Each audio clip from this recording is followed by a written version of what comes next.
Violet was on the verge of victory in her court case. But Charles knew his biggest problem right now wasn't his niece, but his soon-to-be ex-wife, Miranda.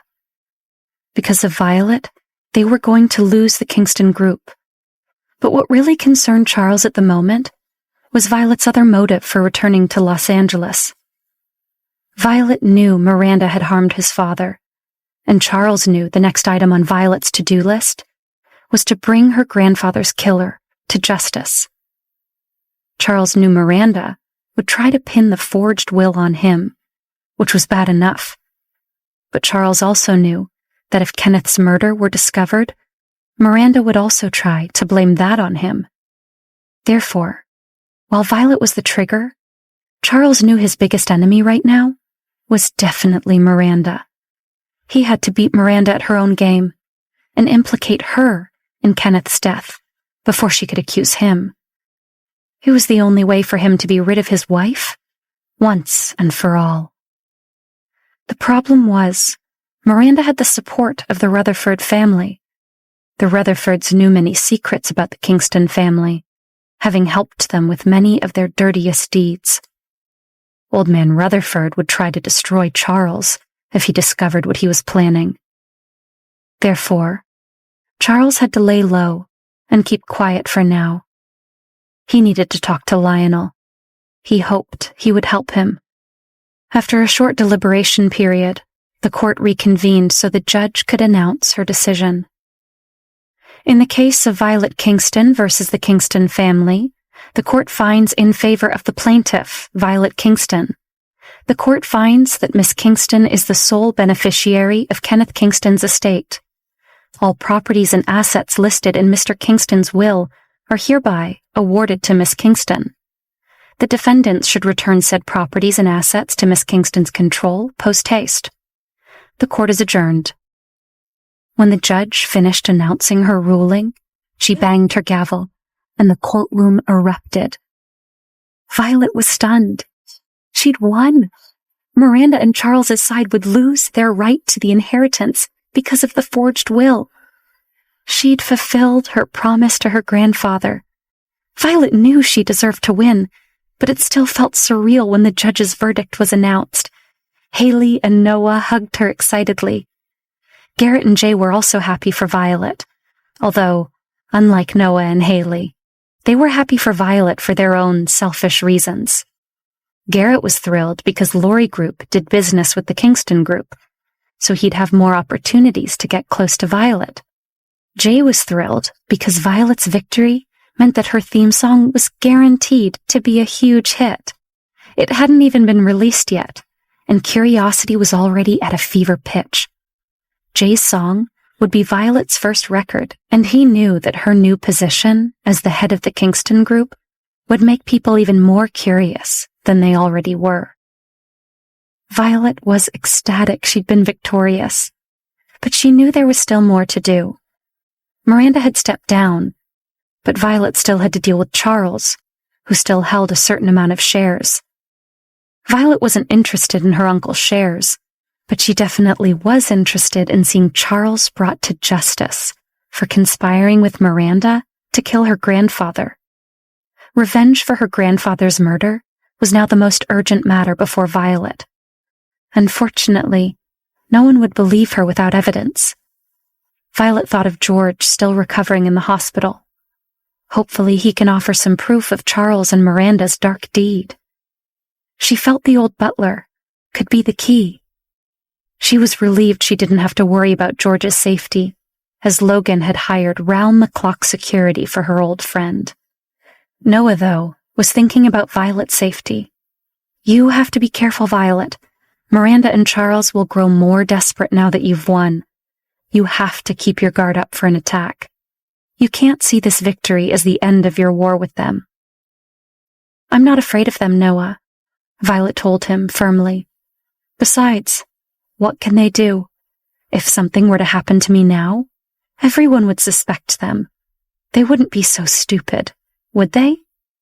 Desperate times call for desperate measures, Violet. I wouldn't put anything past the Kingston family at this point. Noah looked at her seriously. I know your next goal is to go after them for murder, which makes them extremely dangerous. They have nothing to lose. I know, and I will be careful. But I have to do this, Noah. I heard what they said, and there was no denying their intentions. Violet was committed. Noah asked, "You told me they talked of tampering with Kenneth's medicine when you overheard them, correct?" Violet shivered at the thought of the remembered words. Yes, Charles said it would be good to turn his father into a vegetable. Miranda acted on her own accord and poisoned grandfather's own medicine, and he died. Noah looked deep in thought. George hasn't fully recovered yet. We will have to work on this ourselves for now. Miranda and Charles must know you intend to bring them to justice, and their guilt could cause them to make a mistake if threatened. We have to tread lightly so as not to spook them prematurely. Seeming to snap himself out of his thoughts, Noah looked directly at Violet again. Anyway, don't worry. I will think of a way to deal with Charles and Miranda. Right now, I have another question for you, Violet. What's going on with you and Logan? Is your relationship in trouble? Did you two break up? When Noah saw Violet opening her mouth to protest, he quickly cut her off. And don't tell me you don't have that kind of relationship with Logan. I stopped believing that line months ago. I don't believe it, and given the public's interest in you two, the rest of the world doesn't seem to believe it either. Noah looked at her with raised brows. Violet sniffed. I don't know how people have time to worry about us all day. Don't these people have jobs and families of their own? Violet looked at her phone. Still nothing from Logan.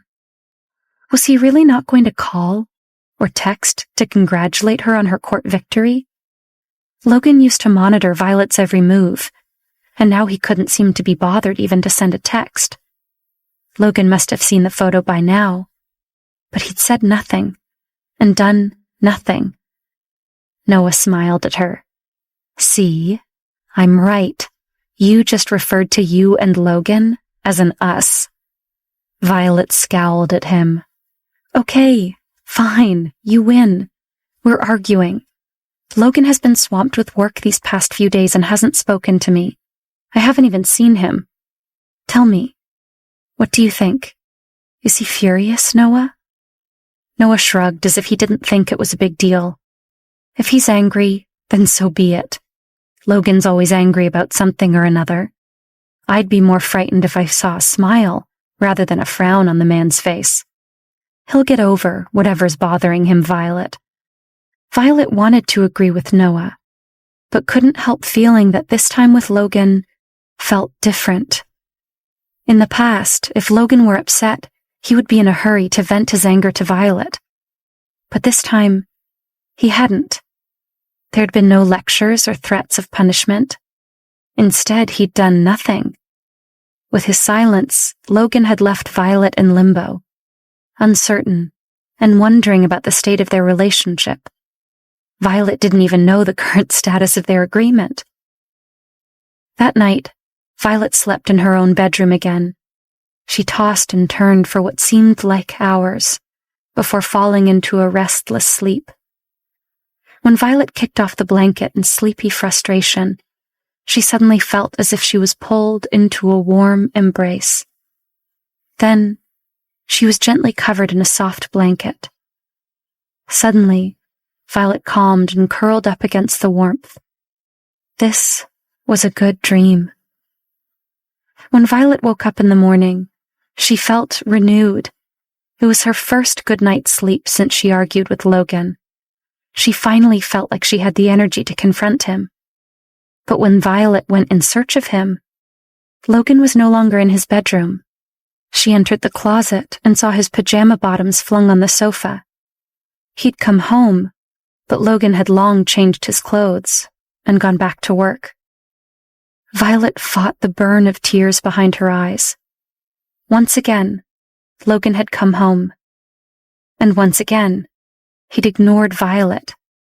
She was the one who was supposed to be mad at Logan. So why did his silence hurt so much?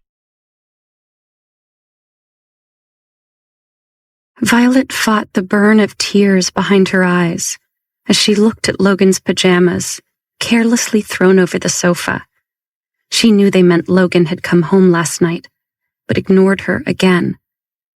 Violet hadn't seen or spoken to him all week, and his silence hurt. She didn't have to go into the studio today, so Violet pulled on leggings and a sweater after a shower. Glancing at her watch, Violet saw she still had time for breakfast before Noah was due to arrive. He was coming over this morning so they could discuss their next steps, now that Violet had won her lawsuit with the Kingstons. Zoe and Lee served her breakfast and poured her coffee. Violet hesitated, but then asked them as casually as possible, "Logan had to leave so early again. I hope he wasn't too grumpy with you after all his late nights and early mornings at the office." "No, Mr. Alexander seemed fine to me." "Did he seem okay to you, Zoe?" Lee asked the other woman. Zoe shrugged. "He seemed fine to me.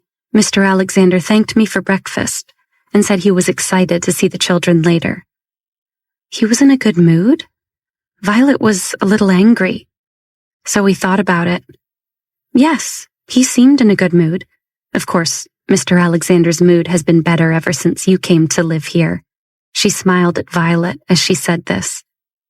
She did her best to smile back at Zoe.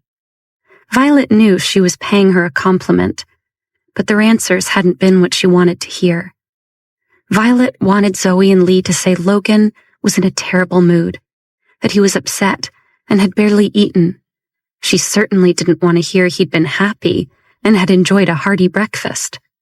If Logan acted cold and angry, it would be evidence that the photo of Violet and Garrett had upset him. She began to feel apprehensive. Violet wondered if Logan had finally grown tired of her. He told Violet not to worry about Elizabeth. But had that been a lie? Now that Logan had seen the photo of her with Garrett, did he believe the rumors? Was Violet about to get dumped, and he was trying to soften the blow through his silence? Was Logan putting some space between them so it wouldn't be a shock when he announced the end of their contract? Violet knew Logan's temper. He wouldn't allow his authority to be challenged. In the past, he'd find time to teach her a lesson. This time, he ignored her. Violet was curious and nervous about why. She shook her head to clear her thoughts. Violet couldn't let herself dwell on the matter. If Logan was upset, he needed to talk to her, not give her the silent treatment. Violet pulled out her phone to distract herself and checked the app to see where Adam and Amy were. They were already at school. She hoped the children hadn't been affected by everything happening at Smith Group. Violet wished she could go to the Alexander residence to visit them, but she didn't dare ask Agnes. What if Logan had shared their problems with his grandmother? Would Agnes try to take advantage and keep her from the children? Violet didn't want to make Agnes angry, so she decided to wait and see. Luckily, at that moment, Noah arrived, distracting Violet from her thoughts. "Have you eaten yet, Noah?" Violet asked. "Zoe would be happy to make you something. What do you want, pancakes, eggs, coffee?" Yes, and definitely yes. I skipped breakfast to file some paperwork first thing this morning at the courthouse, and the 1 cup of coffee I downed seems like ages ago. Besides, I'd never turned down the chance to eat Zoe's cooking. Noah grinned at the cook, and Zoe smiled back. She quickly hurried off. Zoe adored cooking, especially for people she liked. Noah loosened his tie and removed his jacket as he sat down at the table with Violet. Zoe quickly returned with his coffee with 2 creams, and he beamed. "Zoe, you even remember how I take my coffee. I think I'm in love." Zoe laughed at him before the doorbell rang, and she hurried away to answer it. Violet and Noah began talking about their next steps now that she had won her lawsuit. However, only a few minutes later, Zoe returned looking uncharacteristically annoyed. Violet, you have 2 visitors. I've asked them to wait on the porch since I know you weren't expecting anyone but Noah. Well, Mr. Lionel Lawson and Miss Chloe Kingston are here requesting to see you. What? Really? Violet replied in shock, while Noah's head fell forward as he shook it in disbelief. The last person Violet would have expected to appear on her doorstep was Chloe. Violet, if you don't want to see them, I will tell them to leave. I'm not afraid of offending people. Zoe had slipped into protective mode. The older woman had her back up, as she knew all Chloe had done to Violet. Violet turned to Noah wide-eyed. What should I do? Noah pinched between his eyes, as if in apparent pain, before letting out a long, suffering sigh. Better to let them in so we can see what they want. If they're crazy enough to come here, I want to know why. Show them to the living room. Oh, and Zoe, you can forget about my breakfast. I've suddenly lost my appetite. Chloe burst into tears the moment Violet and Noah walked into the room. They could barely make out what the woman was saying. She cried hysterically as she spoke. Chloe scolded herself for being stupid, and she scolded Charles for not taking good care of the Kingston group. She said that she listened to her father and had hurt her mother. Chloe didn't know how Charles would react when he found out. Would he accept it helplessly, or would he fight back? Would he be mad at her for coming here today? But they had to think of a way to make up for it. Violet looked at Noah to see if he knew what Chloe was talking about, but Noah just shrugged. Luckily, Chloe's following words clarified the purpose of their unexpected visit. Violet, it's all my fault. Mommy listened to me. I lied to her and Elizabeth. They didn't know the will was fake. Dad ordered me to find someone to forge it. I'm here to apologize and plead for your mercy. And besides, you won your case, so it doesn't matter anyway, right? What's done is done. Water under the bridge and all that. You won't torture Mommy over this, will you? Violet didn't believe for 1 second that Charles was responsible for the forged will. Her uncle didn't have the brains or courage to do such a thing. Everything in the Kingston family always led back to Miranda. Lionel, for his part, had remained silent the entire time, too busy ogling Violet's body to pay much attention to what his fiancé was saying. Chloe was begging for mercy, but she had long exhausted that option with Violet. Chloe, this has nothing to do with me, and I don't care who is responsible. If you, Charles, or anyone else in the family broke the law, you will have to deal with the authorities. Noah was relieved to hear the firm resolve in Violet's voice as she spoke. His friend was so kind that he had been afraid Violet would soften and agree to their request. Noah supposed trying to kill someone by pulling them off a balcony was enough to prevent even Violet from showing mercy. Lionel wasn't surprised by Violet's answer. Now that Violet's attitude was apparent, there was no point in staying any longer. He'd only agreed to accompany Chloe here today because he wanted the opportunity to be close to Violet. Lionel was more annoyed to find Noah here with Violet than he was by her refusal to show Chloe any mercy. Violet, aren't you still engaged? Lionel asked her. Even though your marriage partner hasn't been discovered, it would be good not to let people misunderstand your relationship with Noah. The only one misunderstanding anything is you, Lionel, if you think I want or care about your opinion. I think it's time you take your fiancé and leave, Violet told him coldly, causing Noah to grin. Noah liked tough Violet as much as gentle Violet. Violet was ready for Lionel and Chloe to leave. She hadn't invited them to Logan's house, and she had no intention of showing Chloe, or anyone else in the Kingston family, mercy for their crimes, and Violet certainly had no intention of letting Lionel insinuate there was anything inappropriate going on between her and Noah. I think it's time you take your fiancé and leave, Violet told him coldly, causing Noah to grin at her newfound toughness. Chloe was as suspicious as Lionel as to why Noah was there. Shouldn't they be meeting in Noah's law offices versus Logan's living room? Where was Logan anyways? The man was such a force. If he'd been home, Chloe knew Logan would have joined their conversation. Chloe figured he must have finally grown sick of Violet and left. He apparently didn't even care if she entertained other men in his home. Lionel is right, Violet. You can't be seen with a new man every 5 minutes, Chloe scolded. You should get your lawyer here to hurry up and find out who grandfather arranged for you to marry. You're the head of the Kingston group now and need to act like it. It's not appropriate for you to be shacking up with the CEO of Smith Group. Violet was gearing up to fire back at her cousin when Noah interjected. Chloe, you need to stop worrying about Violet's marriage and be more concerned about your own future. From what you've admitted to us regarding the forged will, it's only a matter of time before you're hauled off to jail. And that's just for this one crime, not all of your other ones. If you and Lionel here are going to get hitched, you might want to speed up your wedding plans. Might I suggest a courthouse elopement? Noah said with a smile. This has nothing to do with you, Noah. You are just the hired help. Chloe spat at him. At least I have a job. I don't think working in the prison laundry counts, Noah quickly replied.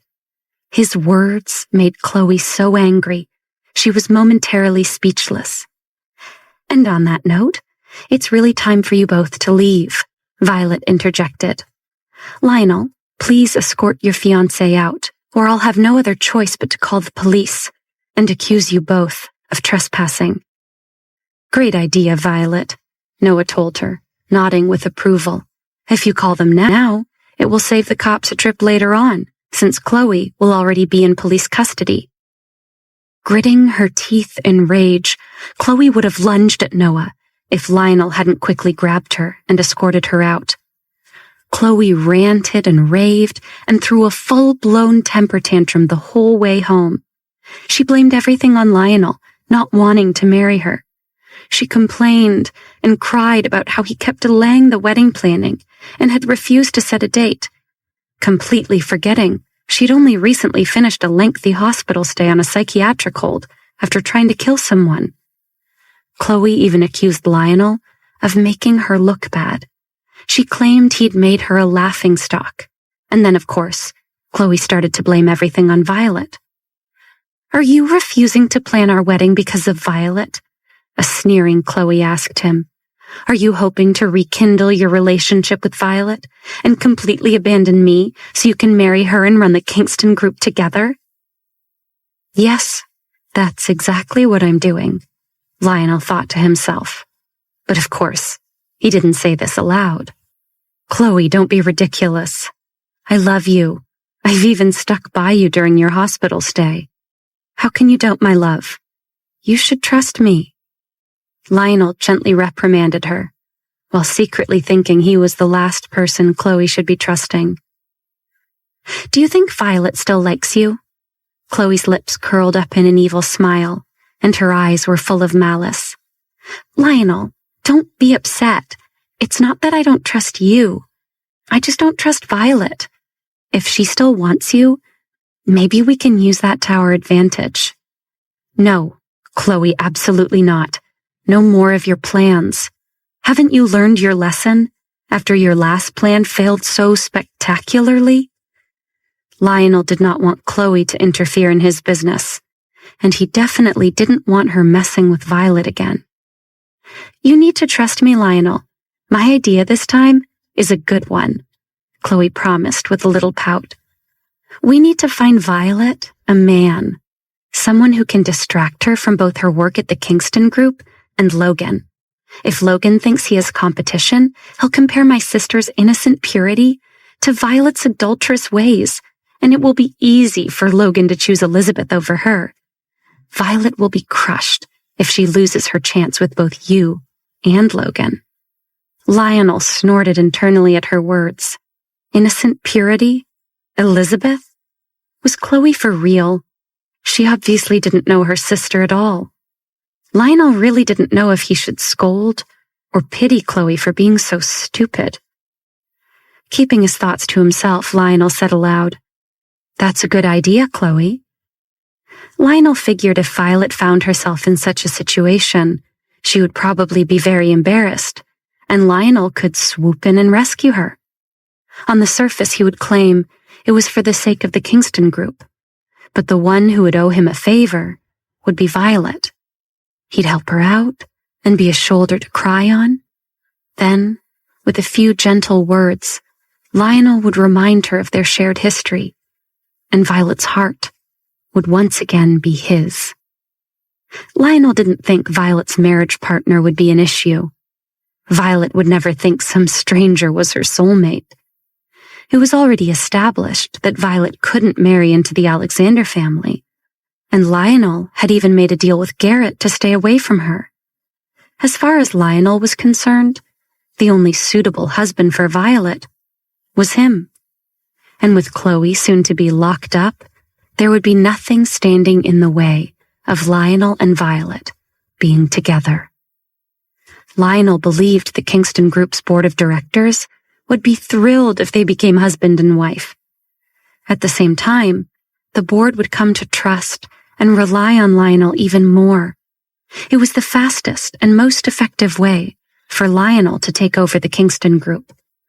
Violet's role would be symbolic, and Lionel would have the woman and her power.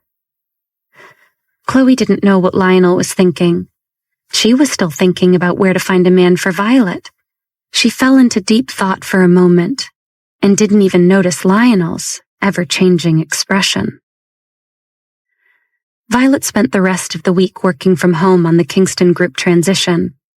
Noah was busy setting up the transfer of power, and Violet had already taken on a few duties. Luckily, Jay let her take time off, so she didn't have to balance everything with time at the studio. Noah's help had been indispensable, but Violet still had not seen or spoken to Logan. He didn't even seem to be showing any interest in the Kingston Group, even though he was the guardian of Adam and Amy's shares and had a right to participate in company decisions. Violet knew he was staying at the Alexander mansion because of her conversations with the twins. The news that the Smith Group was in trouble was spreading, and she had heard the company might go bankrupt. She was worried about Logan. Violet told herself it was because he was the father of her children, not because of what Noah had said. But Violet knew she was lying to herself. No matter how much Violet liked to protest that they didn't have that kind of relationship, she knew she had fallen for Logan. Violet had even come to suspect he might reciprocate her feelings, at least a little. But given Logan's weeks-long silence, Violet didn't know what kind of relationship they had anymore.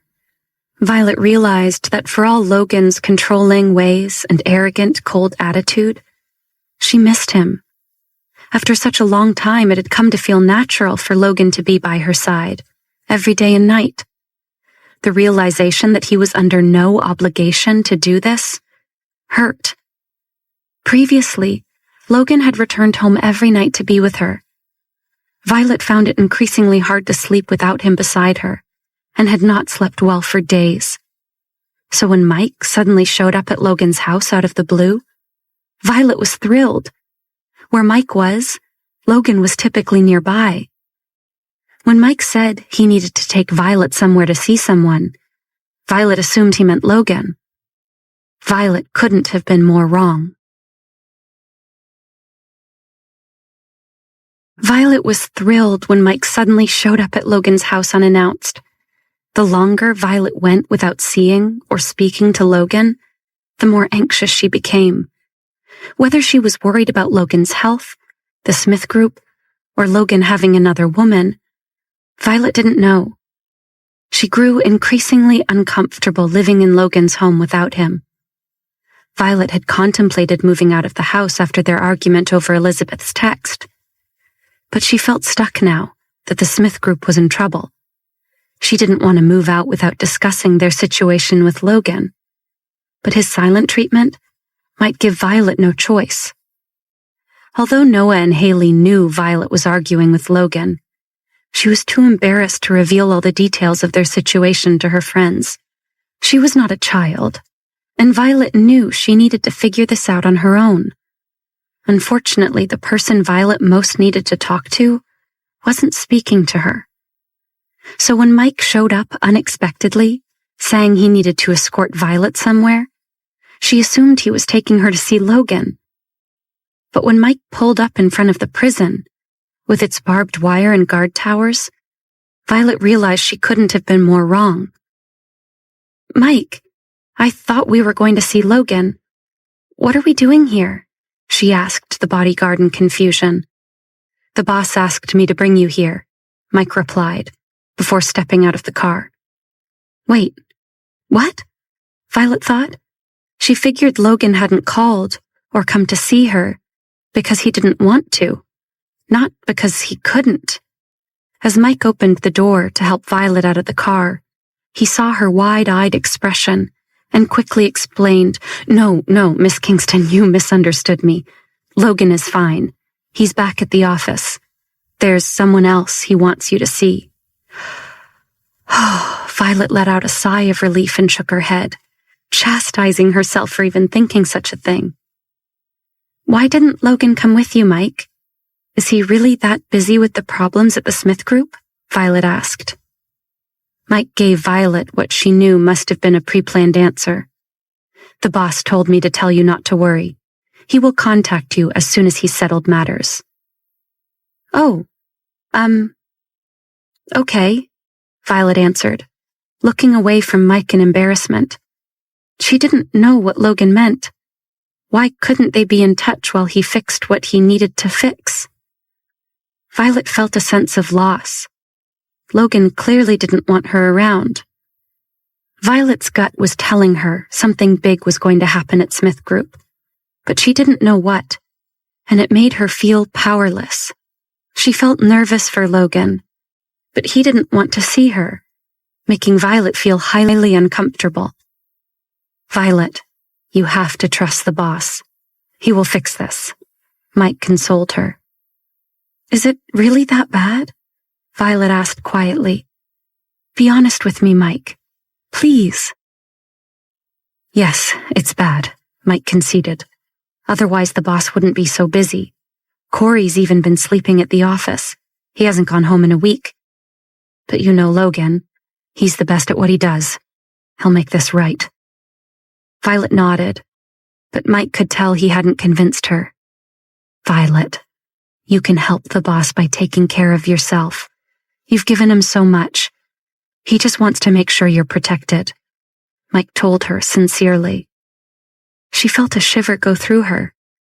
Did Logan ask you to say that? Violet heard Mike's tone and felt his words were not his own, but ones repeated to her at Logan's request. Mike didn't reply for a long moment, then silently nodded. "Yes." Violet sighed, but dropped the subject. She knew Mike probably wasn't supposed to have admitted those were Logan's words. Shaking off what he'd said for now, Violet asked, "Okay, well, can you tell me why you've brought me to a prison?" They had reached the visitor entrance of the complex. Mike ushered Violet through the metal detectors, signed them in, and handed Violet a visitor badge. Violet could tell Mike had been here many times before, as he confidently led her down the hall before stopping at a metal door. Then, Mike finally answered her. "The boss asked me to bring you to see the two of them." "Two of whom?" Violet asked, still confused. "The men hired to destroy you," Mike told her as he opened the door. The room was some sort of observation booth. Violet had watched enough police procedurals on television to know that the two large windows in front of them were two-way mirrors, meaning they could see who was on the other side, but the person couldn't see them. Behind the first window, Mike explained, was a man named John. He was the man who attacked Chloe and caused her to miscarry. He told Violet that the story he'd coerced the man to tell was that Chloe and the man were lovers, and things got out of hand, and she'd asked him to blame Violet. Violet didn't know what to make of what Mike was telling her. She already knew this, but then it hit her. Wait, Mike, you said that you told the man to say that, but that isn't the truth, is it? Mike told her quietly. No, it's not. That man right there was actually hired by Chloe to have you raped and shamed to such an extent that you'd kill yourself. You were seen with Terrence going into another hotel room, and Chloe assumed the man she'd hired had gone into the wrong room, a room with no recording equipment. So Chloe went into the hotel room to tell him, and he attacked her, thinking it was you. Violet was trembling. She'd always suspected more had been planned for her the day of the press conference. But to have it confirmed, with her intended rapist right on the other side of the glass, made Violet's blood run cold. Seeing her pale face, Mike told her, Don't worry, Violet. That man will never leave these walls again. In exchange for his cooperation, Logan agreed to get the man's sick father medical treatment, but he will still be locked up for the rest of his life for his part in what happened that day. Logan didn't want your name dragged into the situation, so he covered it up. Violet knew if Chloe had succeeded that day, her own outcome could have been unbearable, because the Kingstons would have hoped that with Violet destroyed, for the sake of the Alexander family's reputation and the children's future, Logan would abandon Violet. She would lose her protection and could have encountered unimaginable dangers in Los Angeles. Violet shuddered when she thought of such an outcome, but also felt an inexplicable warmth for the man who had protected her reputation. The Kingstons had misjudged once again what a good man Logan was. She glanced at Mike, then hesitantly moved to look through the second window. Another man was in that room, tapping nervously on the table. And him? Violet indicated the second man with her chin. How did he try to destroy me, Mike? That man was hired to break into Noah's office and steal your grandfather's will. Miranda instructed him to destroy the will so she could substitute it with a forged version and cut you out of the inheritance. Noah suspected she'd try something, so he intentionally let it slip to Elizabeth, where he kept his evidence, and she must have told her mother. Remembering Chloe's recent visit, Violet filled in the rest. And now Miranda and Elizabeth want Chloe to take the blame for the fake will and implicate Charles simultaneously. She shook her head in disbelief at her family's evil ways. Violet didn't know why she was surprised by the lengths her family had gone to destroy her, but she was. Well, it seems like everyone knows Miranda's intentions, except Charles. I think it's about time someone told him, don't you think? Violet revealed a faint smile, and Mike was stunned. Violet usually looked innocent and gentle, but now, while her face was as beautiful as always, the coldness of her expression was striking. Her face was the mirror image of Logan's own icy expression. Mike was stunned when Violet suggested telling Charles that Miranda intended to blame him for the fake will. Violet usually looked so innocent, but now she wore a cold expression that mirrored Logan's typical icy demeanor. And not only did Violet remind him of the boss, but her suggestion was also exactly what Logan had suggested. Clearly the couple was rubbing off on each other. What's wrong? Violet asked, seeing Mike's surprised expression. Nothing, it's just that, Violet, what you said just now was exactly the same as what the boss suggested. Mike chuckled and scratched his head, showing Violet one of the hardened man's rare smiles. Logan asked you to bring me to the prison to see these two men. Did he say why? Violet wanted to know more about Logan. He said you would understand that, Mike paused, his voice trailing off. Violet could tell he didn't want to continue. Yes? Go on. What did your boss say? He said that you would understand that if you didn't... Mike began again before finishing in a rush of words.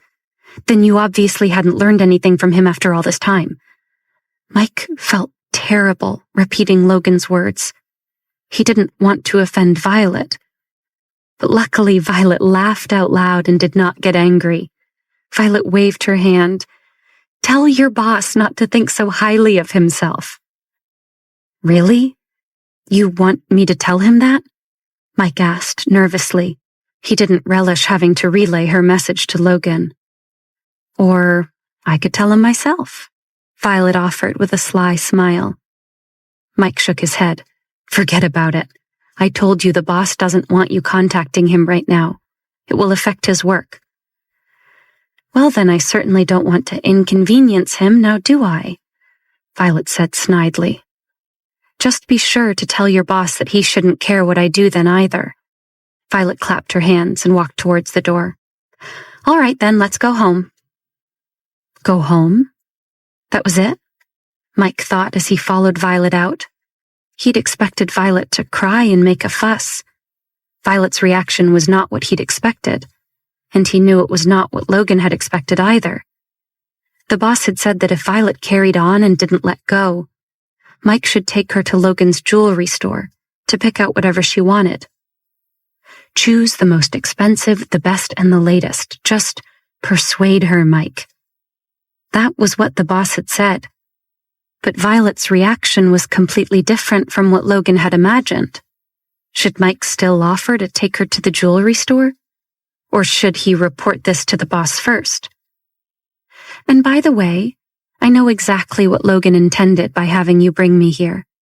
He just told me to be careful and not be fooled by the Kingston family. He doesn't want me to become complacent now that I've won my lawsuit. That despite now being the head of the Kingston group, I should never forget what my family has done to me. Violet said this with a smile before walking out of the building. Mike didn't know what to say. That was the second time in the last few minutes that Violet had stunned him. That was almost verbatim what Logan had told Mike to repeat to Violet if she didn't understand. Tell your boss thank you for his good intentions, but that I can handle my own business without him, just as he is handling his without me, Violet continued before adding. And besides, this was never just about the Kingston group. After being with me all this time, Logan should know that I primarily came back to Los Angeles to avenge my grandfather's death. You mean? Mike looked at Violet in shock. Was Violet saying that Kenneth Kingston's death was the result of a murder? Could Miranda and Charles have done such a thing? He wondered. Had Charles killed his own father? Violet smiled but didn't elaborate. She just got in the car. Mike shut her car door in a daze before walking to the driver's side to get in. After a few minutes, Mike seemed to recover from his shock. He reached over to hand a manila envelope to Violet. Logan wanted me to give this to you. He also wants me to tell you not to worry too much about the Kingston family, that he will take care of it. This is Kingston family business. My business. What does it have to do with him? Violet asked.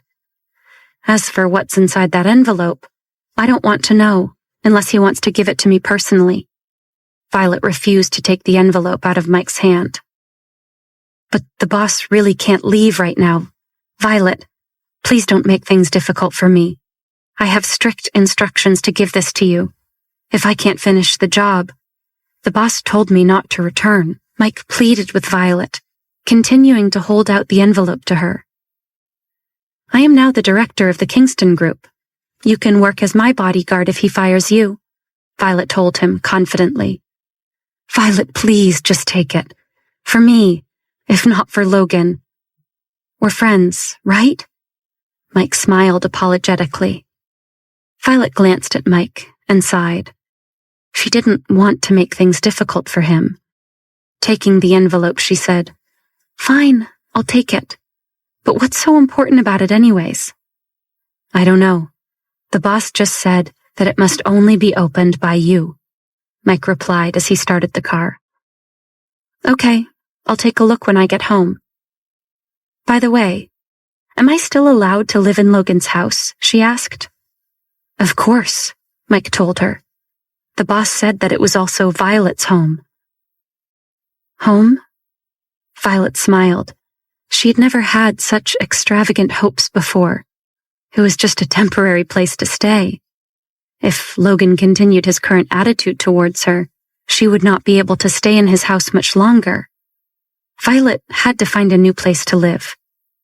She knew she wouldn't be asking Haley if she could move back in with her. Violet didn't want to be the third wheel in a secret relationship Haley and Noah thought she didn't know about. Yes, home. That's what the boss said, Mike replied. After that, they rode the rest of the way back to Logan's house, in silence. Lee and Zoe greeted them and offered Mike refreshments. He declined, saying he needed to return to the Smith group. Violet watched him leave, waving as he pulled out of the driveway. Violet felt foolish, but she was jealous of the bodyguard, as she knew he was on his way to see Logan. After he left, Zoe offered to make Violet something to eat. She told her she wasn't very hungry, but Zoe insisted she eat something. So Violet ate the salad she made and let Zoe pour her a glass of wine. When she finished eating, Violet took her wine glass and headed upstairs to be alone. Her trip with Mike had yielded so much new information that Violet was physically and mentally exhausted. After returning to her bedroom, she took a long, hot shower and dried her hair. After slipping into some cozy joggers and a sweater, she flipped on the gas fireplace in her room before curling up in the overstuffed chair in front of it to drink her wine. After staring aimlessly into the flames for a long time, Violet finally got up the courage to open Logan's envelope. Picking it up off the coffee table from where she'd previously set it, Violet examined the outside of the envelope. It was blank except for a large V written on the front. Violet traced the V with her finger. She recognized Logan's handwriting. He'd obviously prepared the envelope for her himself. Violet took a few deep breaths before finally opening it. Violet was expecting it to be a document nullifying their agreement, thereby confirming the end of her relationship with Logan, so she didn't understand at first what she was reading. There were 2 pieces of paper inside, with large state seals at the top. They appeared to be some sort of legal document. As she began to read, Violet's heart began to race. Her hand shook as she finished reading the first document, and then shifted them so she could read the second one. Then the documents went blurry as Violet couldn't read through her tears. The documents were both property deeds. The first transferred ownership of Logan's house to her, and the second was the property deed for her childhood home. Logan had bought her the Kingston family mansion. Violet was overcome with emotion, tears streaming down her face. She clutched the property deeds for the Kingston family mansion and Logan's house to her rapidly beating heart. Logan was crazy. What on earth was he thinking? Why had he given the 2 houses to Violet? She didn't know what to do or think. Violet decided she must be in shock. Still clutching the property deeds to her chest, Violet grabbed her glass of wine and swallowed a large gulp. Then she took several deep breaths in an attempt to calm herself down. Violet decided there was only one thing she could do: call Haley. She needed to have some serious girl talk with her best friend. When Haley picked up, Violet barely said hello before immediately telling her what Logan had done. "Are you serious, Violet? That's crazy. I bet the 2 houses are worth nearly $100 million. Haley was as surprised as Violet. "I know, Haley." Violet shook her head. "I don't know what that man is thinking. Why do you think he gave them to me?" Haley thought for a moment before replying, "Well, from a business perspective, the Smith Group is in trouble. I suppose Logan could be transferring property out of his name to protect his assets." "Okay. Yes," Violet conceded. I can see him doing something like that with his house. But why buy me the Kingston mansion? The mansion is old and run down and needs serious updating and repairs. The land it sits on is more valuable than the house itself. Not to mention, I can't imagine the Kingstons ever selling it to Logan. So he'd have to hide that he was the buyer.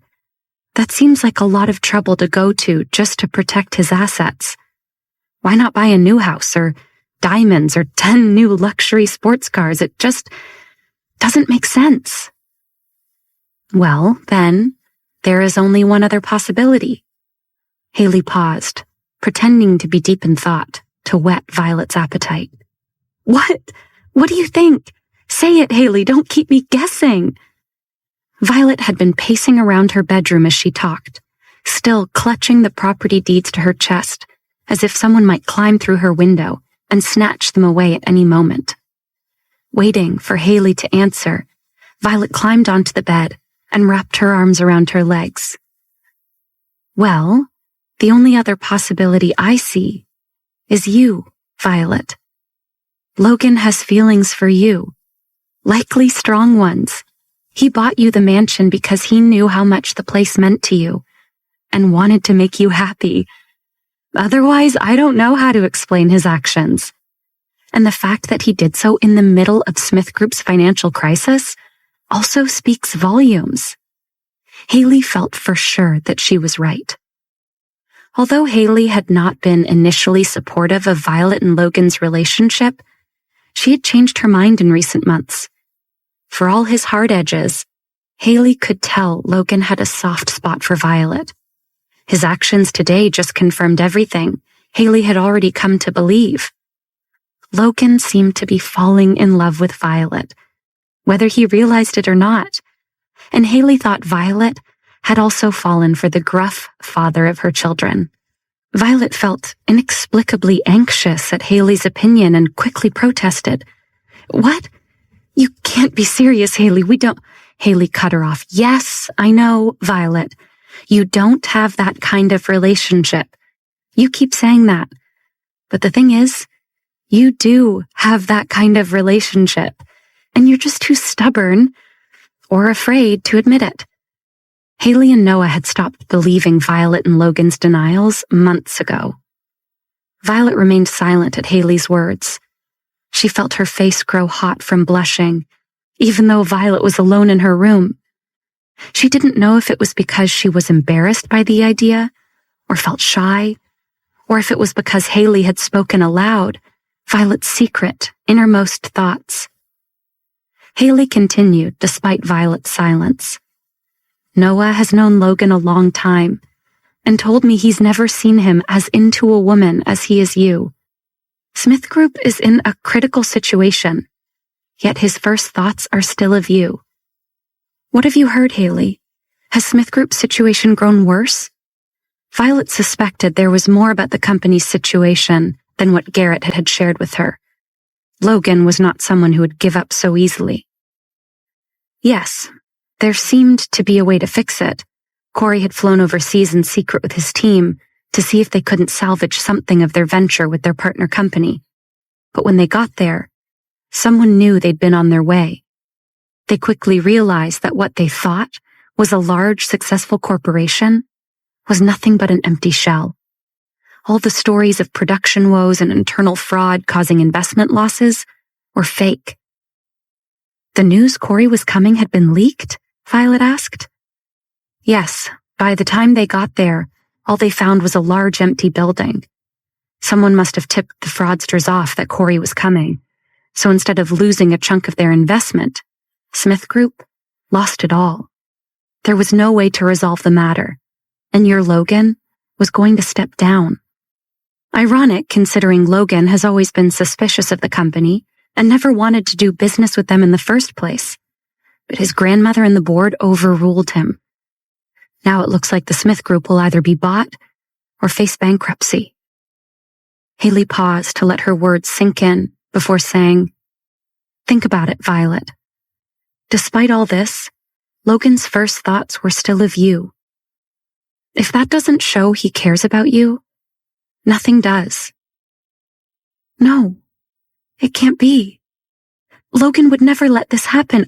I don't believe it, Violet protested, shaking her head. Logan wouldn't be deceived. He's too smart to let this happen. Violet felt panicked. Smith Group was Logan's company, even more than it was the Alexander family's. Logan had been the one to take it to its current height. How could outsiders buy it? How do you know so much? She asked Haley.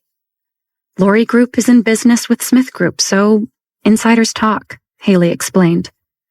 Fortunately, the Smith Group's troubles won't impact the Lorry Group. Also, they had already released the funds for our joint film production before Smith Group's troubles, so the production of your theme song won't be affected. I'm not worried about that. Violet was in a daze and didn't care about the theme song. Then what are you worried about? Haley asked. Or maybe I should say, who are you worried about? Well, I'm worried about Adam and Amy. They are a part of the Alexander family, Violet stammered unconvincingly. Don't use my godson and goddaughter as excuses. I know you are worried about your Logan, Haley insisted. He's not my Logan. Why did I call you again? Violet was agitated. You called me because I'm your best friend, and you know I'll always tell you the truth because I love you, Haley told her firmly. It's getting late. Think about what I said, Violet, and call me tomorrow after you get a good night's sleep, and we can talk more. After Violet hung up the phone, she curled up on her bed, still holding the envelope next to her heart. She thought about everything that had happened that day, before finally falling into a fitful sleep. Violet began to dream. Her dream felt more like a nightmare. The colors in the dream were depressing grays. It seemed Violet was going on an adventure with her parents, but she didn't recognize the landscape. It had been so long that her parents' faces were distant memories, but she knew it was them. A handsome father and a beautiful mother. They were in a car, and her father drove while her mother sat in the back with her. She was young. Violet's mother was braiding her hair, securing it with one of the hair clips she had made herself. It was suddenly raining. It felt as if the car was running in place. The wheels spun, but they didn't move. Then Violet was running. Her mother was pulling her through the storm. It was muddy, and Violet kept tripping, so her father scooped her up and kept running with Violet in his arms. Violet saw flames. She was wrapped in a quilt in front of an old stone fireplace. It was dark. Nighttime. Violet watched the fire, pretending to sleep, but her parents' frantic whispers made her afraid. She knew something was wrong. Then it was dawn. She was sitting with her mother. She was eating an apple and had a carton of milk. Then her father came in shouting, "We have to leave quickly. Hurry, Dahlia. Grab Violet." Then Violet was shuffled into the back seat of the car. Her parents got in the front, and they quickly drove off. Her parents were whispering again. Violet caught a few words. Part of the plan. Save. Child. At that moment, Violet realized she wasn't alone in the back seat. There was a child beside her. A boy with dark hair and scared eyes.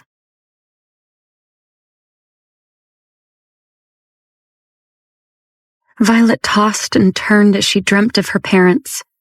They were traveling somewhere, but her parents were scared. They had just left the shelter of the cottage they'd taken refuge in from last night's storm. Her father had discovered something and ushered them quickly into the car. Violet listened to her parents' nervous whispers, although she couldn't make out much of what they were saying. Part of the plan. Save. Child. At that moment, Violet realized she wasn't alone in the back seat. There was a child beside her. A boy with dark hair and scared eyes. Violet and the boy stared at each other for a long time, neither moving. She didn't recognize the boy, but she felt The longer she stared at him, the more familiar he seemed. The boy was thin, his clothes torn and dirty. Violet wondered if he'd had breakfast. Remembering the unopened milk carton in her hand, Violet held out the milk to the boy and smiled at him shyly. The boy seemed surprised by the gesture, but then waved his hand as if to say, "No, that's for you." Broadening her smile, Violet leaned over and gently placed it in his hand. He looked at her and then slowly opened the milk and drank it down in a few quick swallows, clearly thirsty. The boy never took his eyes off Violet the whole time.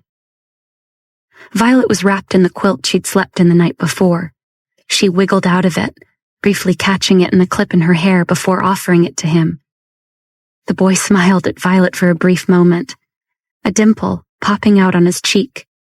She was about to ask the boy his name when suddenly, Violet was flying. Her dream went topsy-turvy, and Violet felt like she was spinning through the air. Crazy swirls of light were all around her, before everything went pitch black. Violet jolted awake with a scream. "Daddy! Mama!"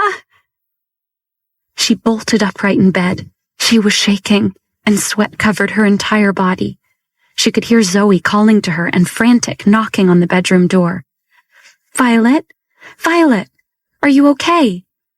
Zoe had been collecting laundry upstairs when she'd heard Violet start screaming and ran to her room to check on her. "I'm fine, Zoe. Sorry, I just had a bad dream. I'm okay. It's okay." Violet rubbed her temples. Her head was pounding. "Are you sure? That must have been some nightmare. Do you want me to get you a cup of tea?" Zoe was a little worried. Mr. Alexander had instructed the staff to take good care of Violet. Their boss had never cared so much about a person before. "No, really, Zoe, I'm fine. I'm going to shower, and then I'll be down for breakfast," Violet told her through the door. "Okay, well then, I'll see you downstairs," Zoe said before she reluctantly returned to her chores. Violet stood in the hot shower for a long time, trying to calm herself down. Parts of her dream were already fuzzy. It was as if she could not differentiate between illusion and reality. The dream had felt so real. Why would she have had such a dream? Violet had no recollection of the places in her dream, yet they had seemed so familiar, as had the boy. She couldn't recall his face now. The boy's face, like her parents' faces, seemed like distant memories. Violet had almost no memories of her very early years. After her grandfather's death, Noah had told her that Kenneth once confided in him that Violet had been seriously injured when she was very young. Could her injury have been a brain injury? Otherwise, Violet couldn't understand why she wouldn't at least have some memories of her early childhood. She knew that her parents had died when Violet was a very young girl. But what had happened when they had passed away? Why couldn't she remember? Grandfather had told Violet her parents had died in an unfortunate accident. He seemed so troubled whenever Violet had asked about the accident that she'd always changed the subject so she wouldn't upset the older man. Could Violet's injury have been sustained in the accident? Had she been with her parents when they died? Violet had to put the matter of seeing a doctor on the agenda. After she ate, Violet returned a missed call from Noah. Next week was the first Kingston group board meeting. She would formally meet everyone as the chairman of the board and director of Kingston Group. "Are you nervous?" Noah asked. "Of course I am, but don't worry. I won't let those old board members see it. Don't forget, I worked for Logan," she assured him. Violet had her poker face perfected. The only difference was that Violet held a serene smile when faced with adversity, versus Logan's typically icy expression. "How is Logan recently? I heard the situation in Smith Group has grown worse. Have you talked to him?" Noah asked. "No, Haley told me everything I know about Smith Group's situation, so you've likely already heard everything I know. Regardless, I will move out of his house as soon as possible. I want to go back to the Kingston mansion." Return to the Kingston mansion? Noah was astonished. Violet was surprised. "Wait, Haley didn't already tell you what Logan did?" Violet had assumed Haley would have seen Noah last night after their call. She quickly filled him in on Logan's gift of the property deeds for Logan's house and the Kingston mansion. She logged into the computer while she talked to Noah to print the research he'd had Priya send over to her. Violet had been studying the Kingston Group, preparing to take her place as its director. She was happy Priya would remain her assistant, so there would be at least one friendly face around the Kingston Group offices. Noah whistled. "Wow, the Kingston mansion. That's some gift, and I'm sure he went to a lot of trouble to hide he was the buyer. Miranda would never sell the mansion to him, as she'd know it was really for you." Noah was pleasantly surprised. He'd never expected Violet's life to change as dramatically as it had since she'd returned to Los Angeles. But he was happy for her. "I know, Logan is crazy," Violet said. "Anyway, you and Haley should come and stay with me at the mansion anytime you want. My home is your home." "What about Logan's home? Should I start calling it Violet's home now that it belongs to you?" Noah teased her. "Call it whatever you like. Right now, I want to move into the Kingston mansion. There are memories of my grandfather and parents there." Violet didn't add that it was increasingly difficult to be in Logan's home without him. His house was too special to Violet. After all, this was the place where her relationship with Logan had changed. In her heart, she loved and hated him. Violet needed some space to sort out her thoughts and feelings. "Well, Haley and I will support your decision unconditionally. Just let me know what you need," Noah told her. "Could you try talking to Logan, Noah? If I'm kept in the dark, how will I know if there's any way I can help?" Violet was worried about Logan. "I'll try to get in to see him. The thing is that it's not easy for me to see Logan right now. You have to be mentally prepared, Violet. This time, the Smith Group appears to be in real trouble. It's a big deal, and I've heard things could get worse," Noah told her seriously. "I'm not afraid. At most, if the Smith Group goes bankrupt, I'll let Logan be my secretary in the Kingston Group," Violet joked. Noah burst into laughter. "Now that I would pay good money to see. I will let Logan know so he won't have to worry about his future livelihood." Noah was still chuckling at the thought of Logan getting ordered around and scolded by Violet long after he hung up the phone. When Logan returned to the Alexander mansion, it was quite late, but he saw the lights were still on in his grandmother's study. Logan had spent another long day in the office, and Adam and Amy had fallen asleep long ago. He went upstairs to look in on the children, even though Logan hadn't gotten to talk to them this evening. He felt better after seeing them both tucked happily in their beds. They were blissfully unaware of the drama swirling around the rest of the Alexander family. Logan quietly shut the children's bedroom door and headed back downstairs to his grandmother's study so she could yell at him.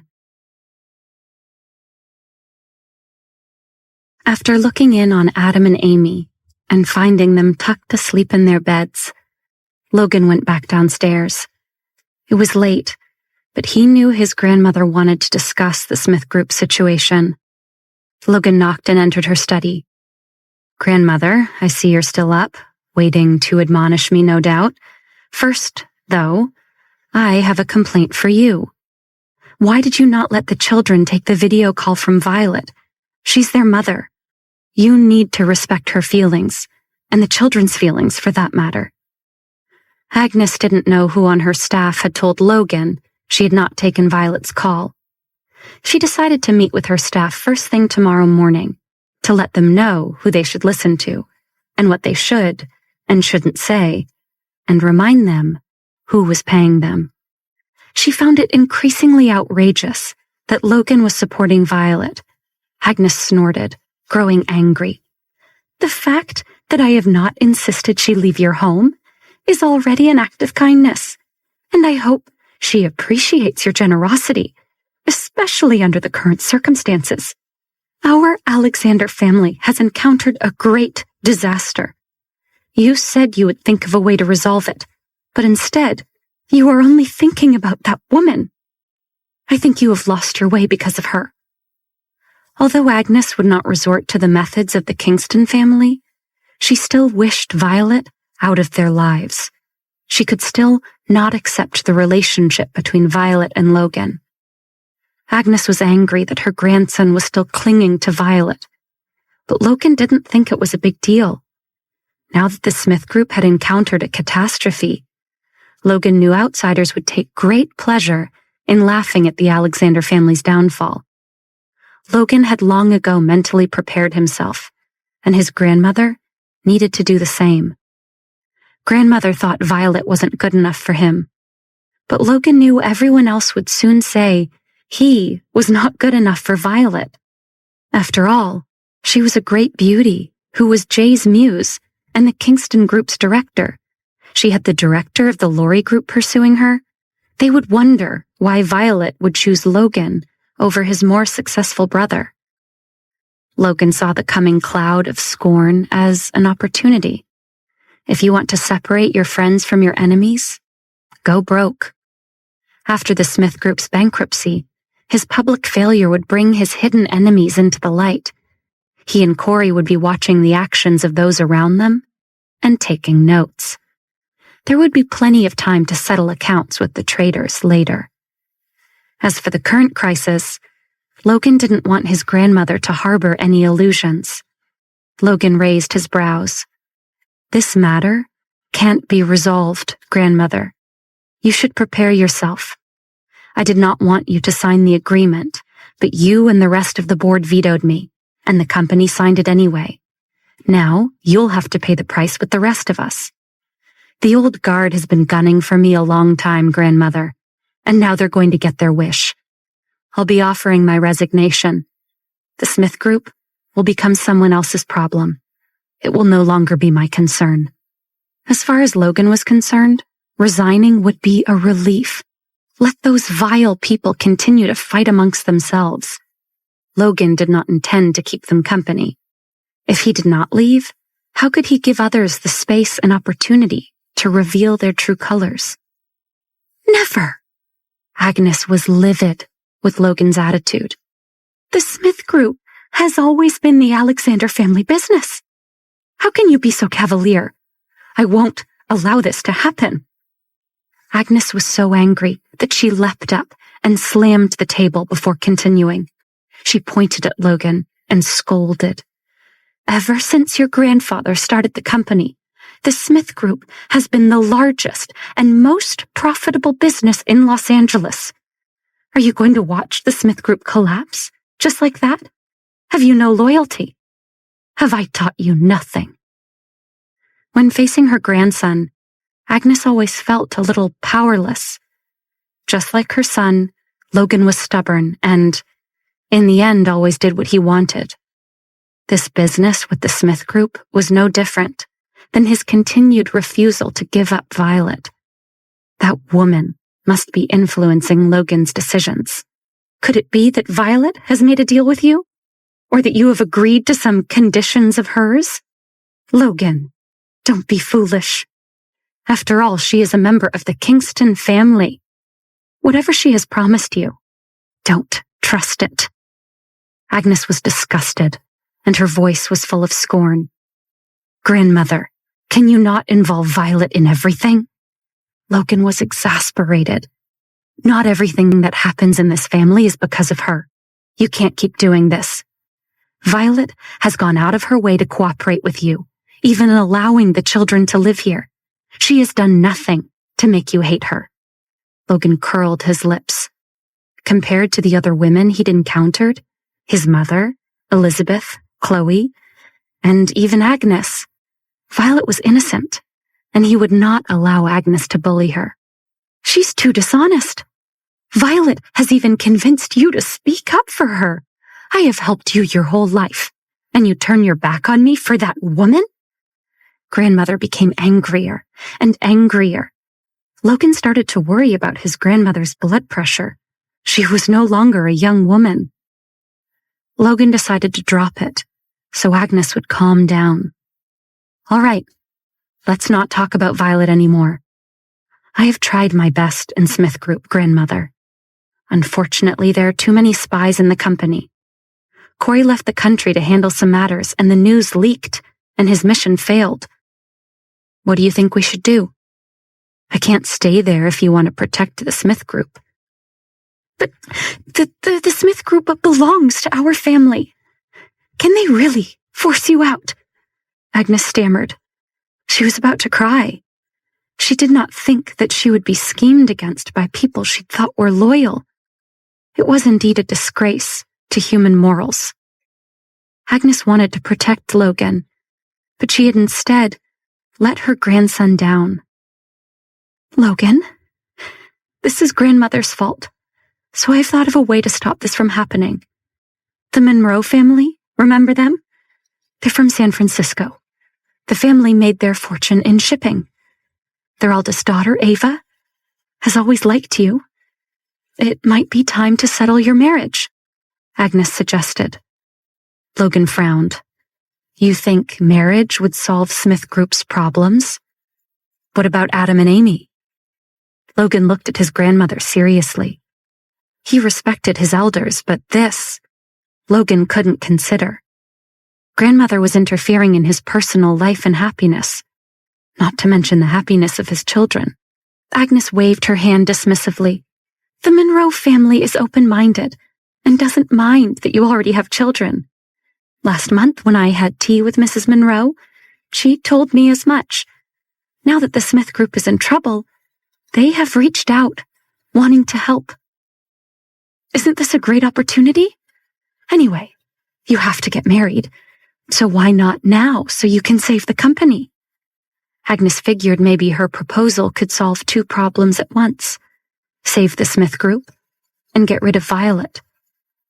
Logan was thinking quickly, calculating internally whether rumors of an arranged marriage could help with his plans. Let's talk about this later, Grandmother. You can't keep putting me off. The Smith Group can't wait for you to make up your mind. Agnes was so anxious that her face flushed red from exertion. Logan paused before finally replying carefully. Why don't you spread this news and see how it goes, Grandmother? But you must be careful. I don't want Adam and Amy to find out about this. He had a plan, but Logan also had some doubts. Perhaps if the news spread that he would marry the Monroe woman, it would bring even more of Logan's enemies into the light. Rumors of an arranged marriage could be an unexpected opportunity. People would think Logan had grown desperate. It was a good plan, except for one thing. What would Violet think of this news? Really? You'll do it? Agnes was thrilled. She felt she had wronged her grandson by scolding Logan for being unfilial. Her grandson was the best and most dutiful young man in the world. The Smith Group would be saved. Logan had just agreed to marry Ava Monroe. Agnes was elated. Logan had agreed to let her spread the word that he would marry Ava Monroe.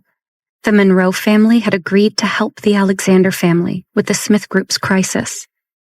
Ava and Logan's marriage would solve Smith Group's problems, but it would also be a way to get Violet out of her grandson's life.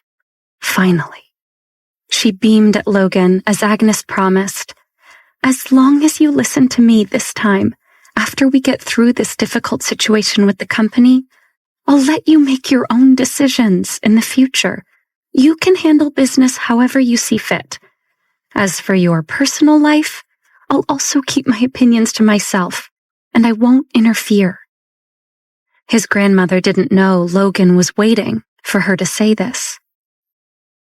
Do as you promise, Grandmother. Can I trust that you will not interfere in my personal life in the future? Logan asked, wanting to get her on the record so there would be no confusion between them later. "Of course, you can trust me. I promise I won't interfere. When have I ever lied to you?" Agnes was a little angry that her grandson didn't trust her. "Okay then, we have a deal. I will try to make things work at Smith Group again," Logan conceded. Agnes was thrilled. "I have faith you can make this work and fix the company's problems." "That's not necessarily true, grandmother. No matter what happens now, as long as it's about me, there will always be people out to get me. I don't want to continue in a fight to the death with them. It wouldn't work, in my opinion, and would just be a waste of time. However, since you insist on giving it a try, I'll give it another try," Logan agreed. Internally, Logan thought, what did it matter? It wasn't his time that would be wasted. Of course, the most crucial thing was Logan had gotten grandmother to promise not to interfere any more in his private life. When Logan agreed to compromise, Agnes was naturally satisfied. Even if her grandson spoke with a cold tone, she would not feel offended. Besides, Agnes was already happily planning to meet with the Monroe family tomorrow. On Logan's side, he only agreed because it fit into his overall plans. A marriage announcement would alleviate any remaining doubts Smith Group was in real trouble. Perhaps an arranged marriage with the Monroe family could be a distraction, and it would make Logan's enemies feel more at ease with him. After all, why would Logan marry someone if it wasn't for the fact that he was out of all other options? His enemies would think he had indeed fallen. "Then it's settled. I'm going upstairs to bed, grandmother. Good night."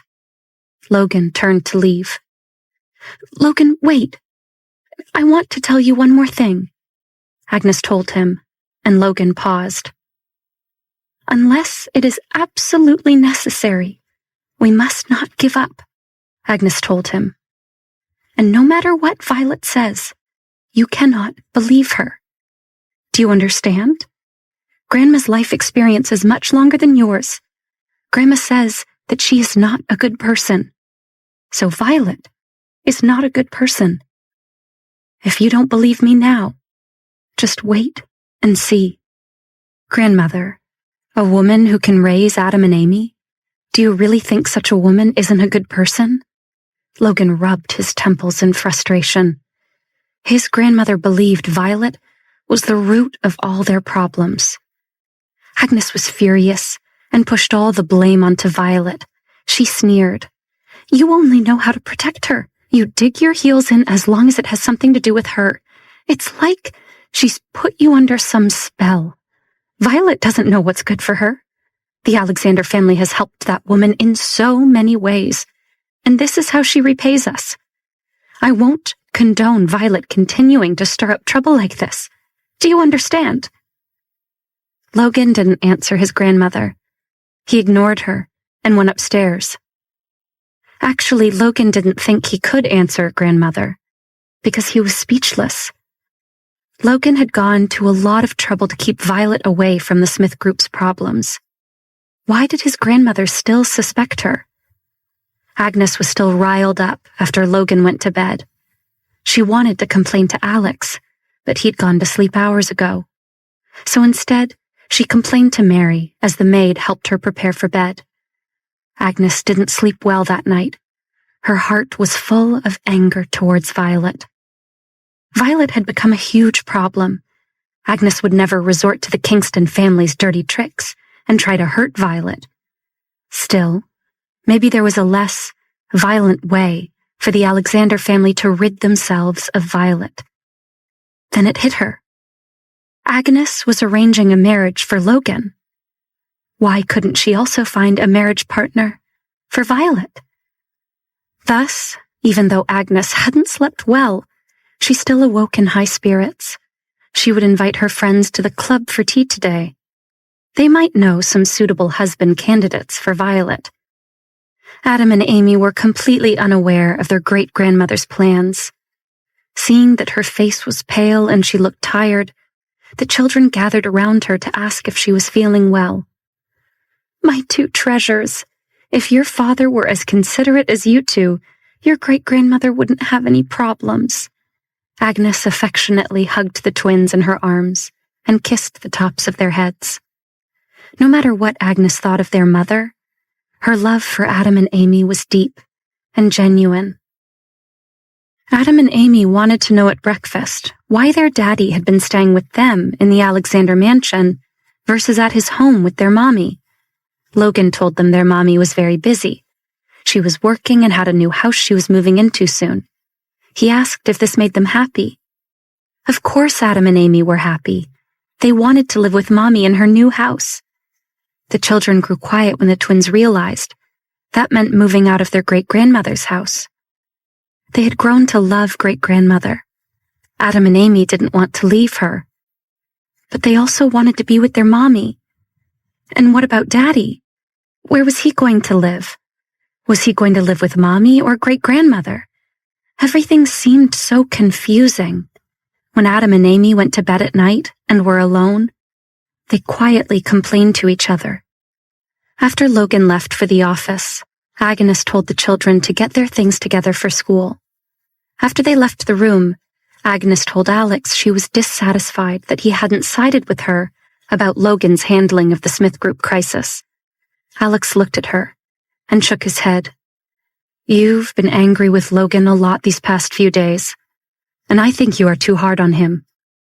Logan is doing his best at Smith Group under difficult circumstances, and he didn't create the current situation. Remember? He is just dealing with the fallout," Alex told her. Agnes rolled her eyes at him. "You always take his side, Alex. You think Logan can do no wrong. You've been this way since he was a boy." "Yes, and it's because he's always proven me right. I think you should listen to Logan's opinion. If he wants to resign from the Smith Group, Logan must have his reasons. After working hard for the company for so many years, this is the thanks he gets? Backstabbing and dirty tricks? If you ask me, the Smith Group board is a bunch of ingrates who want to steal the company," Alex told Agnes with disgust. "What are ingrates, great-grandmother?" Amy asked while Adam looked on seriously. "Are they going to steal Daddy's company?" The children overheard Alex and Agnes talking about the Smith Group. Alex had said a bunch of ingrates in Daddy's office wanted to steal the company. "What are ingrates, great-grandmother?" Amy asked while Adam looked on seriously. "Are they going to steal Daddy's company?" "Don't be silly, sweetheart," Agnes told her. "Your daddy will be just fine. An ingrate is someone who doesn't appreciate your help and takes advantage of you. An ingrate is like the big bad wolf in the story of the 3 little pigs. It steals your house and wants to gobble you up." Alex growled and snarled, making the twins giggle. "Ingrates are big bad wolves. We want to huff and puff and help Daddy blow their house down. We want to help Daddy defeat the ingrates like in the storybook," the 2 children shouted. Listening to the children defend Logan, Agnes felt a little better. If only defeating the Smith Group's enemies were really that easy. Miranda had been so busy with the lawsuit, Chloe, and getting revenge on Charles, that she had no idea that the Kingston mansion had been sold and that escrow was about to close. When the buyers showed up on their doorstep for a walkthrough, Miranda was totally blindsided. Miranda hadn't even begun looking for a new house yet. Where was she going to go? Not to mention that Miranda hadn't received a penny of the money from the mansion sale, thanks to her no-good soon-to-be ex-husband. Being forced to leave the Kingston mansion brought back unpleasant memories for Miranda. When she first became involved with Charles, Miranda had naturally thought that when they married, she would live in the Kingston mansion. Charles was the oldest brother, so she assumed he would inherit the mansion one day. When Miranda found out that Kenneth had already decided on an heir a long time ago, and that it wasn't his oldest son Charles, but his youngest son Richard, she'd been livid. Richard would be the one inheriting the mansion one day. And to make matters worse, Miranda and Charles weren't even welcome in the house now. Kenneth, Richard, and Richard's young family lived there, and they were told there was no room for Charles and Miranda. The mansion had 10 bedrooms, so while that was a blatant lie, Charles was useless and didn't dare say anything to his father. He just passively accepted his father's arrangements. Therefore, when Charles had married Miranda, they'd been sent to live in a much smaller property Kenneth owned, on the other side of the city. Naturally, she'd encouraged Charles to fight with Richard Kingston for the right to live in the mansion. There was no reason for Kenneth and Richard to bully him like this. But Charles had been so weak-willed that he'd continue to defer to his brother. Charles and Miranda weren't even allowed to spend the night. When they would make an excuse to stay overnight, they were always stopped by Dahlia and Richard, who they knew didn't trust them. Although Richard Kingston was the younger brother, he was a deterrent force, and Charles was a little afraid of him. Therefore, it was very rare for Miranda to spend any time in the mansion. Later, when Chloe and then Elizabeth was born, Miranda would bring the girls to the Kingston home to play with Violet. Violet was an only child and was often lonely. It was inevitable that Violet would beg Dahlia to let her cousins Elizabeth and Chloe stay in the old house to play. Because Dahlia loved her daughter, she would give in, allowing Miranda to take advantage. She would find reasons to extend their visits to several days, or even a week, using the excuse that it was so the girls could spend time together. But eventually, they were always asked to leave. Kenneth did not allow them to live in the old residence. How the old man treated them, and how he treated Richard Kingston's family, were completely different. It felt like there was always an invisible barrier between them, which made Miranda very angry. It was only after Dahlia and Richard's accident that Kenneth finally relented and let Charles and Miranda move into the mansion to help care for Violet. So when the buyers came to claim the house, Miranda knew she had no choice but to comply. Charles had already sold it. It was useless to throw a tantrum, and frankly, the family that bought the house was a bit scary looking. It was a couple with 2 daughters similar in age to Elizabeth. They were dressed in leather, with tons of gold chains and rings. Miranda decided they must be new money, or maybe part of the mafia. Who knew? If it were in the past, Miranda wouldn't have backed down, no matter what they looked like. But now, the Kingston family wasn't as strong as it had once been. Countless pairs of eyes were watching them, and this time, Miranda couldn't afford to make any more mistakes. Besides, it was useless to argue with the buyer. The buyer had papers signed by Charles, and the Kingston mansion was theirs by law. While breaking the law had never been a deterrent to Miranda, she knew she would have to go quietly this time. Unless the Kingston family wanted to make headlines again, Miranda had no choice but to find Charles and demand her share of the money from the sale. She was prepared to fight, and if it was a fight to the death, so be it. Miranda did not believe that Charles would really dare to try and take it all. Charles was weak. She just had to put pressure on him. But first, Miranda had to find him.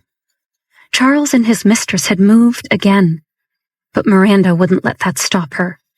She would find her wayward husband, and find him soon. Miranda instructed her 2 daughters to stall the buyers and wait for her to return home. Violet was quite excited about moving back into the Kingston family mansion. It was her childhood home, and while it held some sad memories, it also reminded her of her parents and grandfather. She knew the house needed a lot of updating, so Violet had asked Haley to find an interior designer and contractor to help her renovate. In many ways, the mansion was exactly the same as it had been when her grandfather and parents were still alive. After her grandfather passed away, Charles and Miranda had closed off Kenneth's wing and had not used any of those rooms since. Miranda had made it clear to the staff and her family that no one was to go into those rooms.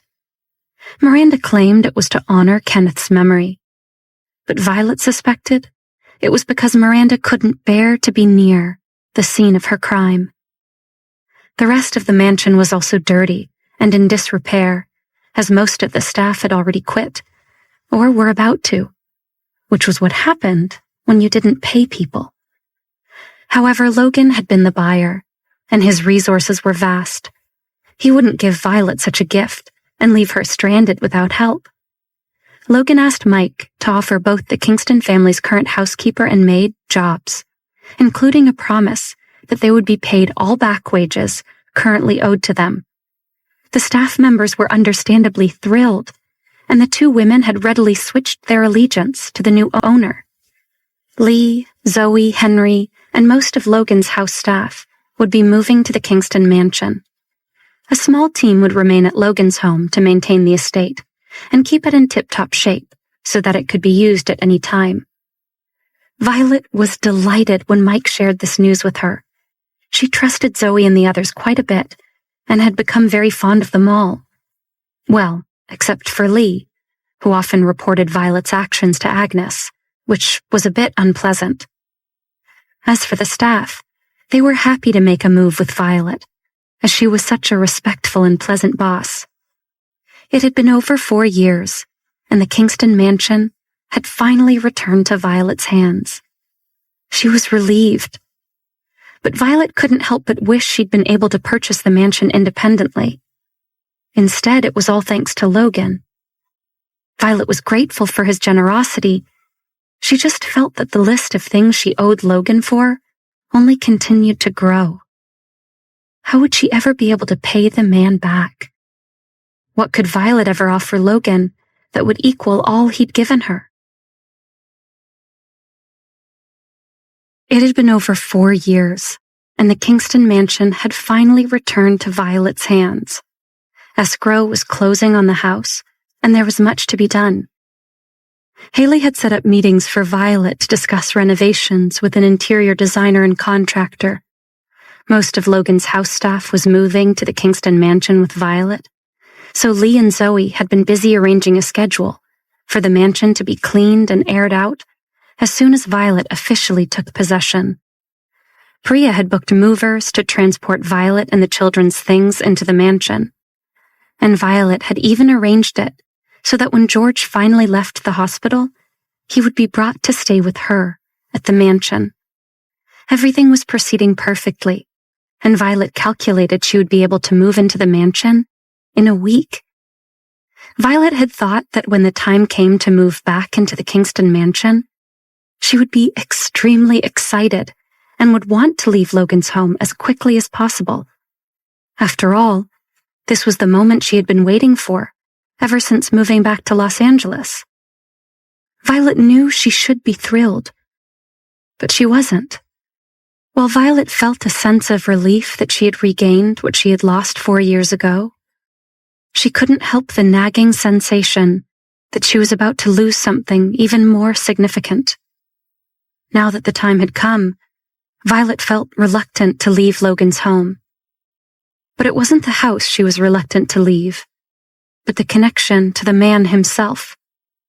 What if Logan finally wanted to return home to talk, and Violet was no longer there? Would she lose her last chance to figure out whatever this thing between them really was? Violet had so many unanswered questions for him. Although Logan had transferred his home into Violet's name, she still had no idea why he had done so. She knew she hadn't helped Logan in any way, so she shouldn't accept such a great gift from him. Violet planned to pay Logan back in time for the Kingston mansion, but she didn't know what to do about his home. They were not husband and wife, or even lovers at this point. They weren't even speaking. Violet was grateful for his generosity. She just felt that the list of things she owed Logan for only continued to grow. She felt caught between her past and present. While the Kingston mansion offered Violet a tangible connection to her past, for which she was grateful, it no longer felt like home. Yet Logan's house would never feel like Violet's house either. Violet wondered if any house she lived in, without Logan, would ever feel like home. When Logan decided to purchase the Kingston mansion for Violet, he knew that he would have to do so in secret. Charles and Miranda would never agree to sell the house to Logan, as they would know he intended to buy it for Violet. In order to get around the issue, Logan asked Mike to have some of his people pose as buyers. Logan would offer a short escrow, all cash offer for significantly over the list price. What Charles wanted most right now was money, so Logan knew he wouldn't be able to resist such terms. Logan's plan had worked like a charm. He doubted Charles had even informed Miranda the deal was already done, and escrow was closing. Today, Mike's people had gone to the mansion, posing as the buyers to get the Kingstons to vacate the premises. Undercover officers were some of the best actors out there, and the 4 Mike hired were among the best. When they showed up on the Kingstons' doorstep, dressed in leather and diamonds and talking trash, the Kingstons had no idea they weren't the real deal.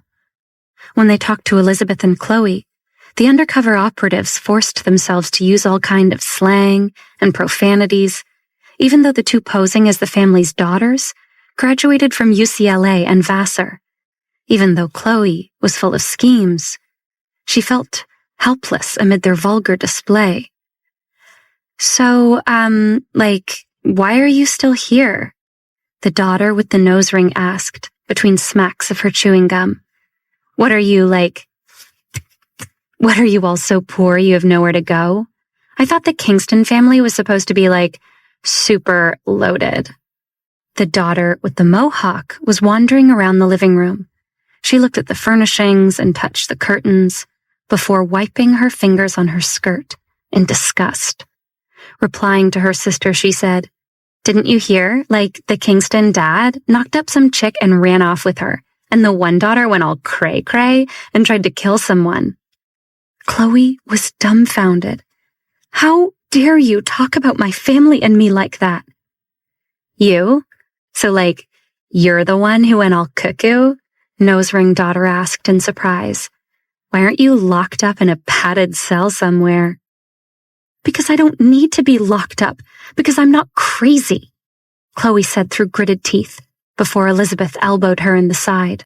"What my sister means is she's crazy, but just not crazy enough to have been locked up today," Elizabeth clarified while Chloe glared at her. Mohawk's daughter chimed in. "Well, whoever decorated this place is the real crazy one. Daddy, we are going to need to get rid of everything. I don't think anything is salvageable. I mean, not even a thrift store is going to want this junk. We're going to need dumpsters." "Well, the first trash we need to get rid of is the Kingstons themselves," Nose ring daughter said. "So, why are you still here again?" Seeing her sister gearing up to shout at the woman, Elizabeth grabbed Chloe's arm and said, "If you'll excuse us just a moment, I need to talk to my sister in the other room." Elizabeth then dragged Chloe out of the living room. "Elizabeth, what are you doing? Are you going to let those women talk to us like that?" Chloe hissed. Yes, I am. Did you see the dad? I wouldn't be surprised if he's packing a gun, or 5 on him. And the mom has bigger biceps than most bodybuilders," Elizabeth whispered back furiously. Elizabeth was as upset as Chloe, but wasn't in the mood to get beat up. At this moment, Elizabeth and Chloe were full of resentment. They blamed Miranda for not calling in bodyguards when she went out to find their dad. The current situation really made them a little uneasy. "Look, Chloe, I don't like it either, but we must wait for Mother to return. Don't let them provoke you. Don't shout anymore. Mother will find Dad, and then when she gets home, she can deal with them. This is really for her, anyway," Elizabeth told her sister. "It's not like you and I don't have options. Lionel already offered to let us stay at his house." Even if Miranda couldn't get the money from Charles, Elizabeth knew she had other options. She had millions of her own, plus the jewelry and house in the Hollywood Hills Logan had gifted her. Elizabeth just didn't want to share her money or things with her family. "Hey, Kingston sisters, I'm thirsty. We could really use some beers here," the dad called to them from the living room. "Dad, forget the beer. There's a fully stocked bar. How about some super old scotch?" one of the daughters offered. Chloe started for the door before Elizabeth grabbed her. "Chloe, forget it. I'm going to call Logan. He should know how we can get rid of them, okay?" Elizabeth pulled out her phone. She had been looking for an excuse to call Logan anyway. She had texted a message saying she was pregnant with his child, but hadn't heard from him. Asking for his help getting rid of some thugs seemed like a good enough reason to call. Surely Logan would want to help out the mother of his child, right? Elizabeth had been looking for an excuse to call Logan since she'd texted to tell him she was pregnant. Logan had never replied to her message, and Elizabeth wanted to know what he was thinking. Now that she and Chloe needed help dealing with the thug-like buyers of the Kingston mansion, Elizabeth finally had a reason to call him. Miranda had gone looking for Charles, but no one in the family knew where he was currently living. Drake put Elizabeth on hold for a long time before a very busy Logan finally picked up the phone. "Elizabeth, now is not a good time," Logan told her without preamble. He was swamped dealing with the Smith Group's crisis and had no time for Elizabeth's drama. Still, he hadn't heard from the woman since her text, so Logan figured he'd better see what she wanted. "Logan, is that how you're going to greet me after all this time?" Elizabeth tried to sound hurt as she pouted at the phone. Logan felt no sympathy for her. "If you're not going to tell me why you called, I'm hanging up. Goodbye, Elizabeth." "No, wait, don't hang up. Logan, I need your help. I think I'm in danger." Elizabeth told him about the Kingston mansion's buyers and Miranda trying to find Charles. Nothing Elizabeth told Logan was news to him, as the thugs were undercover officers Mike had hired on Logan's behalf to pretend to be the buyers of the mansion. Unconcerned, Logan told her, "Elizabeth, I'm sure you and Chloe are perfectly safe. Wearing leather and gold chains does not mean someone is a murderer." "Can't you send Mike over to protect us?" Elizabeth asked, miffed at Logan's cavalier attitude. "Mike's busy. The best I can do is have him send you Charles's address. That shouldn't be hard for Mike to find," Logan replied. Mike's men had been following Charles for months at Logan's request. Providing Miranda with her husband's current location served Logan's purposes, so he had no problem supplying Elizabeth with this information. "I'll have Mike text the address to you shortly. Now, if there's nothing else, Elizabeth, I really need to go." Although Elizabeth wasn't very satisfied with Logan's reply, providing her father's address was better than not helping at all. Walking into the bathroom so Chloe wouldn't overhear, Elizabeth changed the subject. "Well, what about our baby, Logan? I haven't heard anything from you.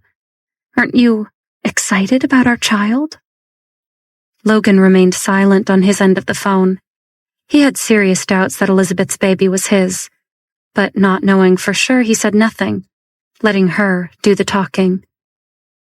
"Aren't you happy you'll be able to see the baby grow up? I'll ensure you don't miss a minute of the baby's life, Logan. I promise." Elizabeth's tone was sweet, but her words soured Logan's already foul mood. He knew this was a subtle dig at the fact that he'd missed the early years of Adam and Amy's life, and Elizabeth was trying to one-up Violet. Forcing himself to remain calm and not say anything, Logan told her, "I will give the issue some thought, but I need more time. Goodbye, Elizabeth." Logan then hung up the phone before she could say anything else. That was it? Elizabeth fumed. That's all Logan was going to say? Logan didn't know it wasn't his baby, so how could he act so indifferent? The man fawned all over Violet's brats, and this is how he treated Elizabeth's child. Infuriated and discouraged, Elizabeth had a silent temper tantrum in the bathroom. She only emerged after Mike texted her Charles's address. "Logan, of course, came through for me," Elizabeth told Chloe with a smile, attempting to save face. "He had Dad's address, and I just forwarded it to Mother, who is on her way there now." The family of buyers in the living room was still hootin' and hollerin', and the sisters cringed when they heard glass shatter, followed by raucous laughter. "I called Nora and Paige to come over," Chloe told Elizabeth. Elizabeth wasn't happy. "Why did you call those two, Chloe? Why not just send out a family newsletter that the Kingston family is in dire straits and let the whole world know we're getting kicked out of our house?" "There's strength in numbers, Elizabeth. If they attack us, we can throw Nora and Paige to the wolves at our door while we run," Chloe replied as she paced nervously. "Why don't you call Lionel?" Elizabeth asked. "We can't bother him with this. Right now, the Kingston family is completely relying on Lionel to run the company." Chloe rolled her eyes at her sister, as if this was obvious. "I get why I'm afraid of these people, but what are you so nervous about, Chloe? You've tried to kidnap and kill people on multiple occasions, after all. Your plans always failed, but you weren't afraid to try, were you?" Elizabeth snorted. "Shut up, Elizabeth," Chloe hissed. Since the press conference incident, Chloe's mental state was not as good as it had been before. She fiercely stared at Elizabeth and was so angry that she looked slightly deranged. This was the thanks Chloe got. Elizabeth dismissed her good intentions. All of Chloe's actions had been for her sister and mother, but she had to bear the consequences alone. Elizabeth only knew how to make sarcastic remarks. Elizabeth continued, unbothered by her sister's anger. "I don't blame you for your failures, Chloe. I just feel that you are headstrong and rash. When you make plans, you don't discuss them with anyone. I mean, how come you never told Mother and me about Dad's mistress? We could have prevented it from happening if you had told us earlier." Elizabeth thought that Chloe's temper was growing worse and worse. Good thing Elizabeth was around to keep Lionel satisfied and happy. "I'm not the one who hid it from you. Chloe wanted to say that it was Charles who begged Lionel to help hide it from Miranda. But when the words reached Chloe's mouth, she realized she couldn't implicate Lionel. Chloe had already lost her inheritance rights. If anything happened to Lionel, or if Miranda turned on him, then Chloe would have no future to speak of. "What are you hiding, Chloe? We know it was you. Stop quibbling. You were not like this in the past." Elizabeth admired her beautiful nails. "All your schemes could have really hurt my career, you know?" "What career? You mean the one Logan bought for you? Maybe if you had focused on the man versus becoming famous, Logan might have actually married you," Chloe sneered. "Logan said he'd help me. I'd have been foolish to turn down such an offer." Elizabeth didn't see the issue. "Or maybe he wanted to give you a rope to see if you would hang yourself with it," Chloe countered. "Did you ever think that maybe Logan got you into the entertainment business because he wanted to put you in tempting situations to test if you would be a loyal wife?" "What are you talking about?" Elizabeth asked, suddenly alert. Chloe smiled evilly. "Elizabeth, you should restrain yourself a little. Not everything I've done for you has failed, you know. I was pretty successful in the past at concealing your, shall we say, promiscuous ways. I no longer have the resources at my disposal to protect you. I can't order Grandpa's people anymore, and our family's influence is no longer as strong. Luckily, the Kingston family is still doing business with the Gardner family, where the consequences would be unimaginable." "I don't understand what you're saying," Elizabeth said, confused. "Have you not been keeping up on your man Logan's business, Elizabeth? Garrett is our saving grace right now," Chloe replied. Elizabeth dismissed her sister with a wave of her hand. "Whatever is going on, Lori Group can't compare to Smith Group. Logan can handle whatever comes his way. Elizabeth scoffed and rolled her eyes at Chloe.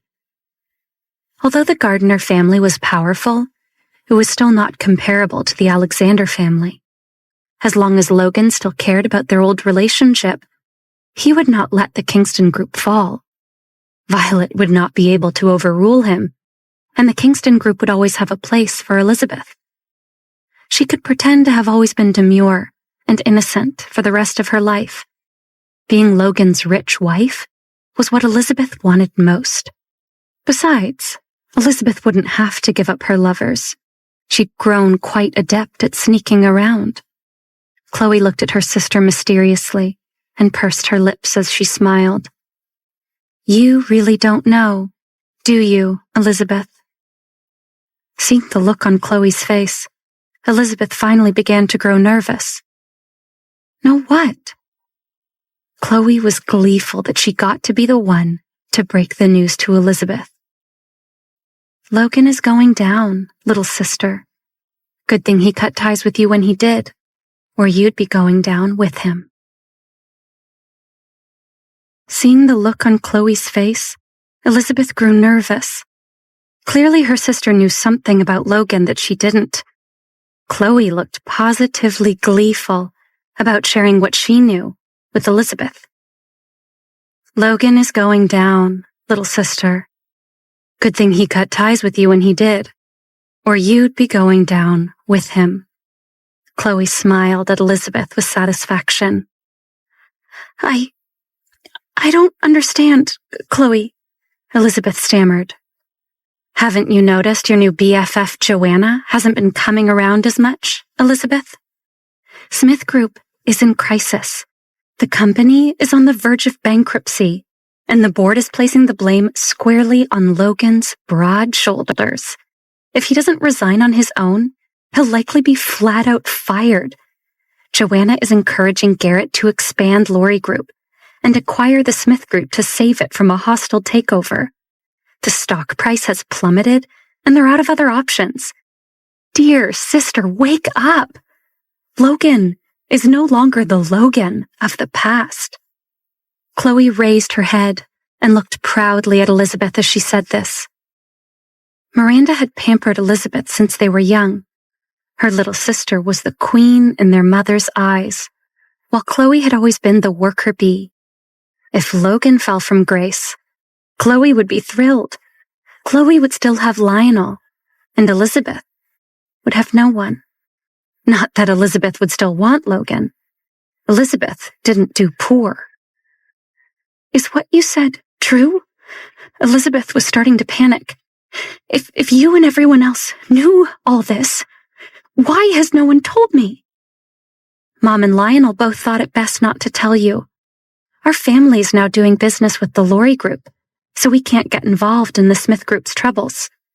They feared you would do something stupid because you were worried about Logan and didn't want you to jeopardize your position.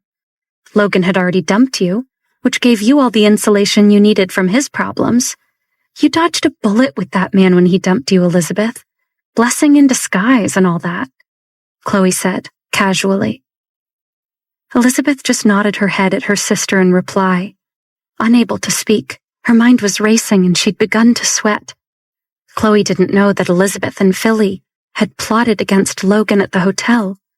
Her sister also didn't know that Elizabeth had already told Logan she was pregnant with his child. A few minutes ago, Elizabeth had accused Chloe of being headstrong and rash. She'd claimed that Chloe always felt she had everything under control and didn't need to discuss her plans with others. Now it turns out that Elizabeth was no better than her sister. If Smith Group was in crisis, then the message she had texted Logan was simply Elizabeth digging her own grave. If Logan insisted that he had to be responsible for her and their child, or if Agnes felt she couldn't let an outsider raise an Alexander descendant, Elizabeth would be done. Joanna would be no help, as Logan's mother had been campaigning hard for Elizabeth to marry Logan. Joanna would likely be thrilled to find someone to marry her has-been son. Elizabeth would never even have the chance to pivot her attention to Garrett, who was about to become the wealthiest and most powerful man in Los Angeles.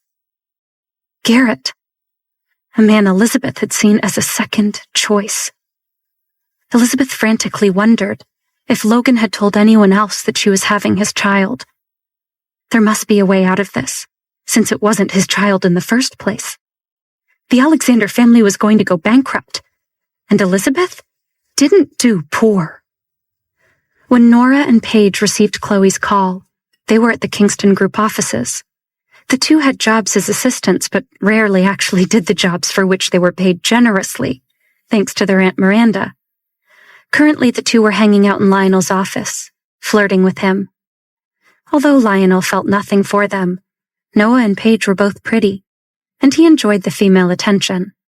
Neither woman was particularly bright, but Lionel found their trivial conversations a welcome relief from Chloe's deranged intensity. So Lionel sipped his coffee and listened to the sisters giggle and gossip about their fellow employees until it was time for his meeting with Garrett. Time flew by quickly. Of course, Garrett's arrival brought a fresh wave of giggles and flirtatious smiles from Nora and Paige as they fussed over Garrett, offering to take his coat and get him coffee and anything else he desired. Miranda had wanted Paige and Nora to work at Kingston Group so they'd have more opportunities to meet a rich husband. And both sisters thought Garrett was an excellent rich husband candidate. He was much gentler than his brother Logan, and very charming with his dimpled smile. When Garrett told Nora he liked her dress, she blushed a deep red and couldn't speak. She was already dreaming of wedding gowns and beach houses as Paige dragged her out of Lionel's office and shut the door tightly behind them. Nora and Paige seem to like you very much, Lionel joked with Garrett. Really? I hadn't noticed, Garrett told Lionel, before flashing the devilish smile of a man used to being fawned over by women. Lionel smiled and motioned for Garrett to have a seat. He had important things the two of them needed to discuss. Cutting right to the issue foremost in his mind, Lionel said, "We agreed that after this matter is settled, Violet will be mine. Garrett, I hope you haven't forgotten our agreement." Garrett had no intention of honoring their agreement, but he still smiled at Lionel agreeably as he said, "I think you are worried about the wrong man, Lionel. Logan hasn't given up on Violet yet, and I'm not sure he's going to anytime soon. Logan's relationship with Violet is my problem. I just need your assurance that I won't be seeing you and Violet in any more headline-grabbing photographs. Your cooperation in this matter is appreciated and required for our current partnership's health." Lionel quietly looked at Garrett. Lionel knew Garrett would have no choice but to agree to his demand, since Lionel knew Garrett's biggest secret. Still, he needed to hear the man promise he'd leave Violet alone. While Lionel and Garrett were confronting each other in Lionel's office, Nora and Paige returned to their desks, still giggling about Garrett and Lionel. Soon their conversation turned to the other topic, currently foremost in their minds. What would they do when Violet showed up to take over the Kingston Group? There was no love lost between the sisters and Violet, and they feared she would take revenge on them. Who would have thought that Violet would have gone from pariah to star in such a short time? They told Aunt Miranda they'd have no choice but to resign when Violet started, a notion that Miranda had quickly nixed. How will you girls ever find one rich husband, let alone two, if you don't work at the Kingston Group? Do you think some tycoon will drive up in his Bentley and sweep you off your feet while you're working the drive-through window? After Miranda said that, Nora and Paige quickly gave up the idea of quitting. They told Aunt Miranda she was right, and they were thankful to have a place in a large company like the Kingston Group. Miranda's nieces were quite easy to manipulate.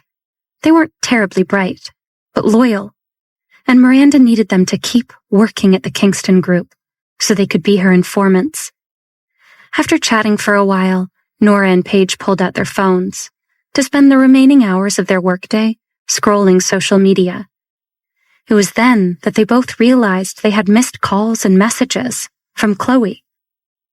Chloe wanted them to go to the Kingston mansion Should they go? The two young women stared blankly at each other, unable to decide by themselves. They quickly called Miranda. Nora and Paige were loyal and ready to go into battle for their family when needed, as long as Aunt Miranda said it was okay. Chloe wanted her cousins, Nora and Paige, to go to the Kingston mansion to help her with something. Should they go? The two young women were incapable of independent thought, so they decided to call their Aunt Miranda and ask her if it was okay. Nora and Paige's shared life goal was to marry a wealthy husband, and Aunt Miranda had promised to help them. They had worked at Kingston Group as assistants, but their actual job description should have been Miranda's spies. So while the women were all for leaving work early to hang out with their cousins, they wanted to make sure Aunt Miranda wouldn't be angry. When Miranda picked up Paige's call, she sounded distracted. "What do you want, Paige? This really isn't a good time." It sounded like Miranda was in her car on speakerphone. Okay. Well, Chloe called and wanted Nora and me to come hang out at the mansion with her and Elizabeth. Chloe said she needed our help with something. Is it okay with you if we go? Can we leave work early? Knowing her daughters were at home stalling the buyers of the Kingston mansion while their mother hunted for their deadbeat father, Miranda figured Chloe must have a good reason to call in reinforcements. "That's fine. You can go ahead and leave. I'll see you late." Miranda went to hang up the phone, but Nora grabbed Paige's phone and cut her off. "Is there anything we should know before we hang out with Cousin Chloe?" Nora asked. "Like what?" Miranda asked, confused.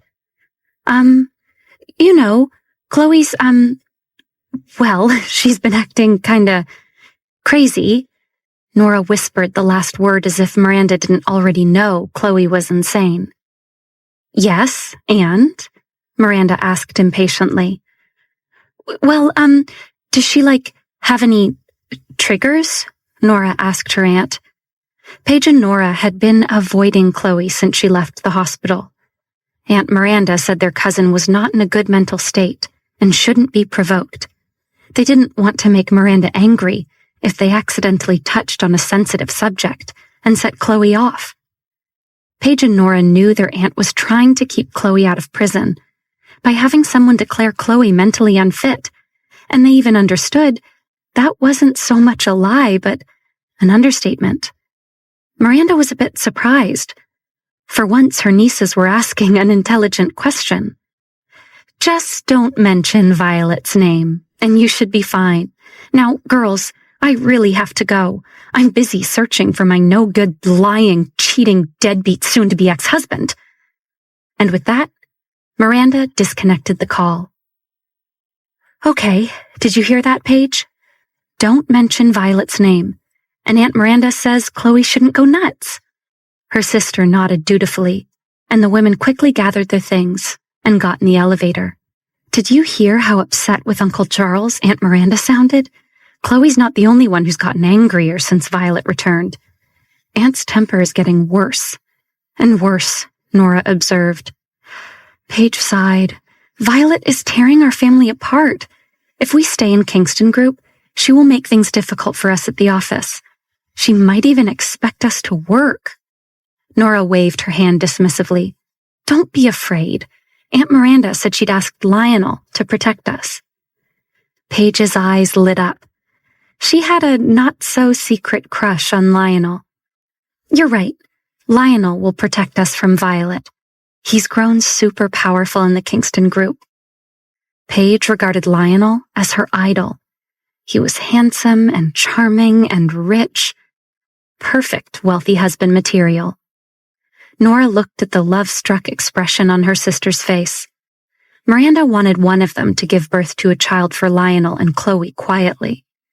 Miranda would send them away during the pregnancy, and no one would ever have to know. Nora was the wiser and more mature sister, although that wasn't saying much, so Miranda had only told Nora about this plan.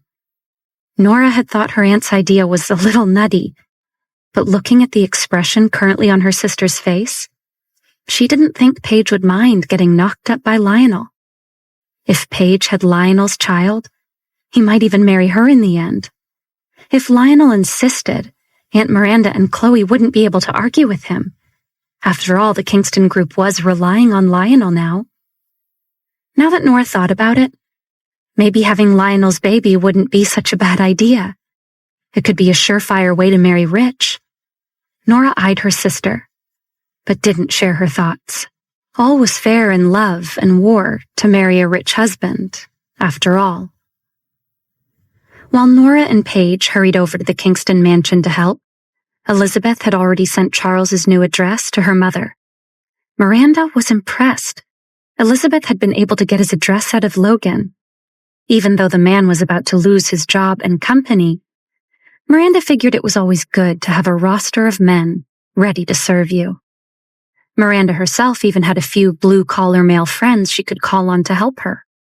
Without them, she would not have been able to live so comfortably all these years.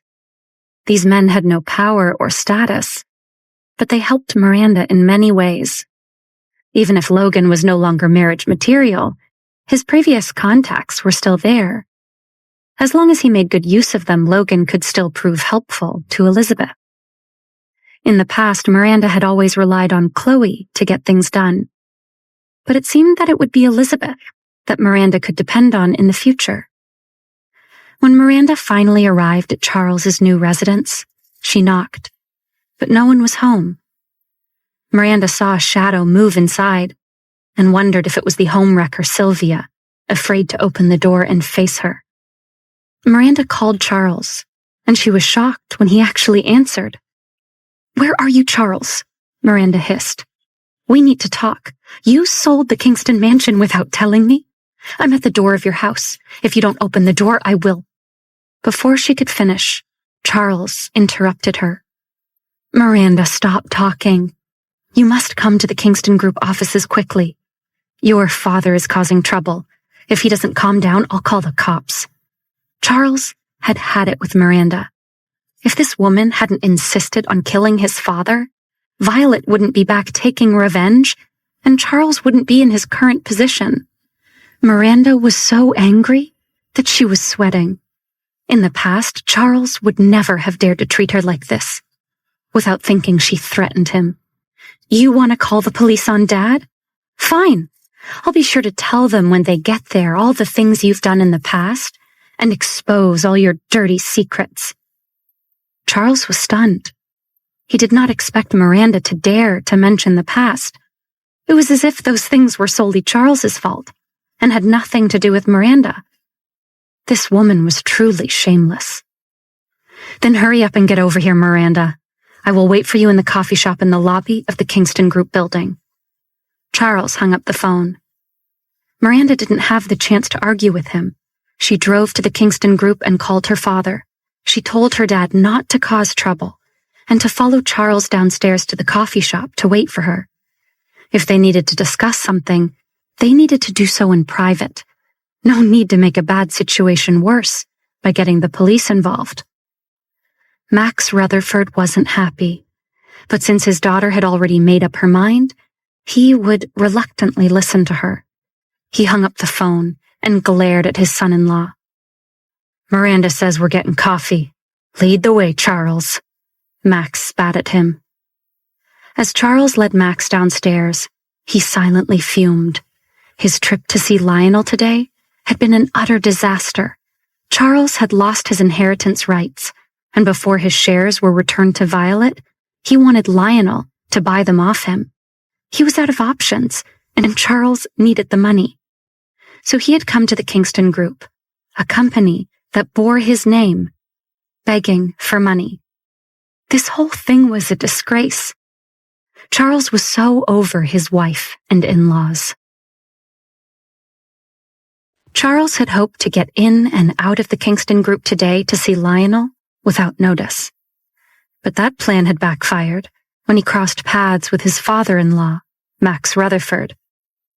Having lost his inheritance rights, Charles wanted Lionel to buy his company shares before they were returned to Violet. Charles needed the money and was out of other options. Charles's price wasn't low, but Lionel wanted to be able to compete with Violet. Lionel was trying his best to keep on equal footing with Violet in the company. Lionel arranged for $2 million to be transferred from Lionel's secret offshore account to Charles's secret offshore account. After that, they agreed that Lionel would deposit $200,000 monthly into Charles's account. Lionel and Charles had to be careful.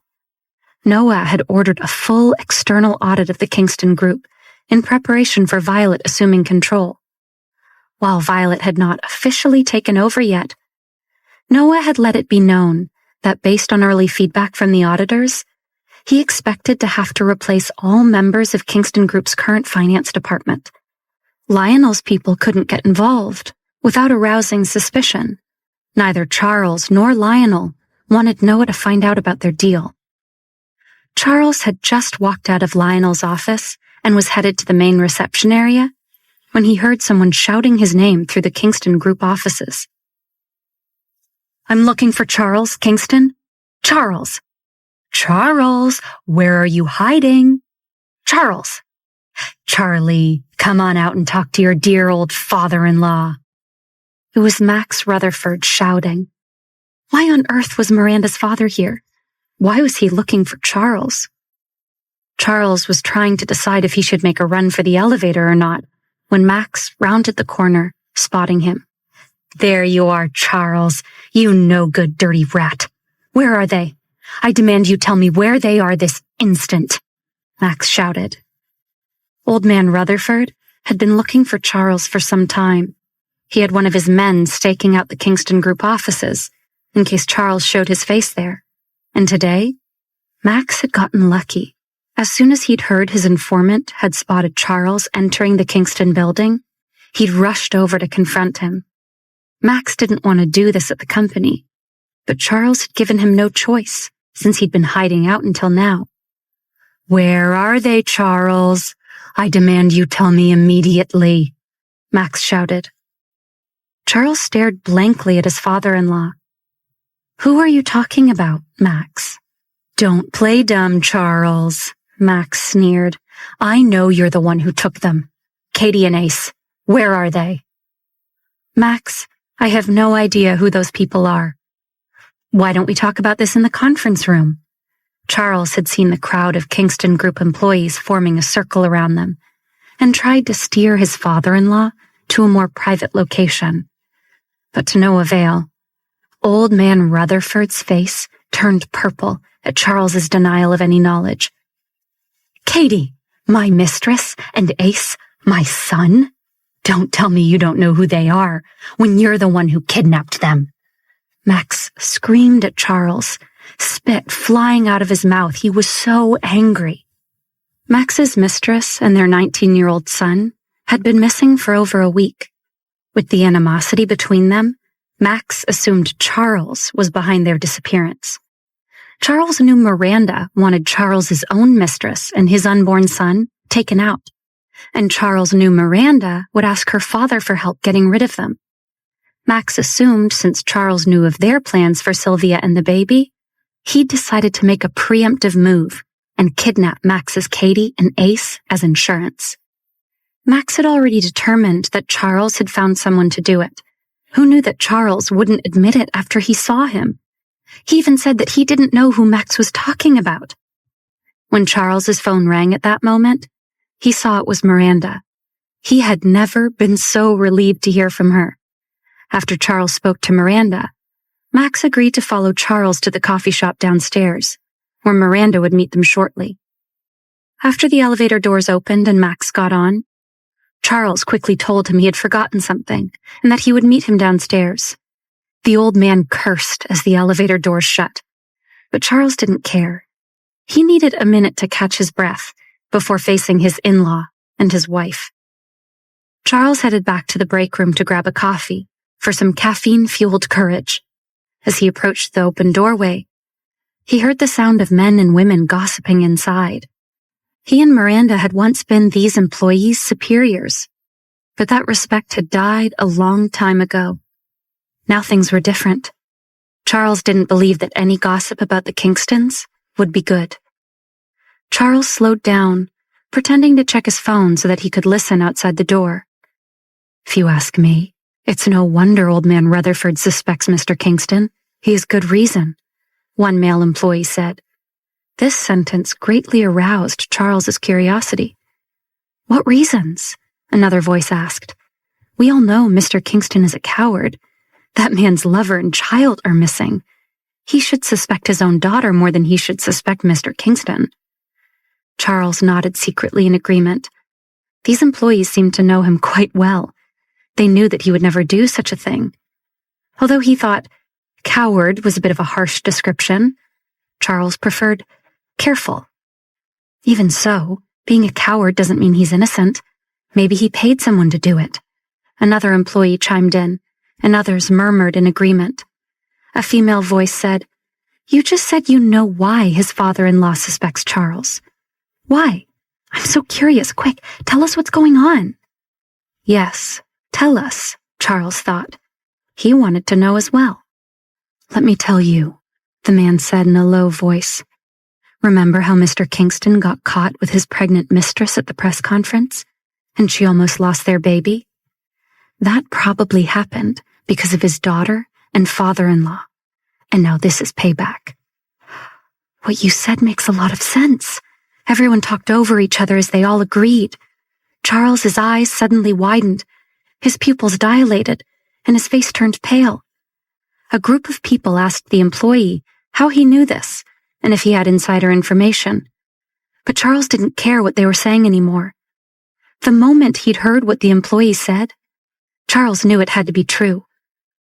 Charles had always wondered about all the coincidences. Why did his woman go to the press conference that day? And why did she fall ill at that exact time and almost miscarry? He'd asked Sylvia why she had come to the hotel that day, but she'd never given him a good reason. She was probably afraid of Chloe. He had suspected Violet, or even Miranda. Charles didn't think it was actually his daughter, Chloe, who had tried to kill his son. Charles's enemy was one of the people closest to him, his own daughter, who he doted on, wanted to harm him. He'd even helped Lionel take over his current lofty position in the company, so Chloe's future would be assured. Wait, did Lionel know about this? Charles wondered. If he knew about it but didn't tell him, then he really deserved to die. Perhaps Charles should test him. Lionel and Chloe had promised to help Charles hide Sylvia and the baby from Miranda to prevent their family from breaking up. Charles had believed their promises, and then they had betrayed him. Fortunately, the transfer of his company shares from Charles to Lionel wasn't complete. Charles would immediately put a hold on the transfer while he figured this out. If it turns out Lionel betrayed him, Charles knew that he could find another buyer for his shares. Lionel was not the only one who could afford them. In fact, Charles had the perfect buyer in mind already. Charles left the Kingston Group building and went to the convenience store on the corner to buy a burner phone. Ripping open the package, Charles quickly typed his text and sent it anonymously before hurrying back inside to meet Miranda and Max in the coffee shop. Now Charles just had to wait and see what Garrett would do.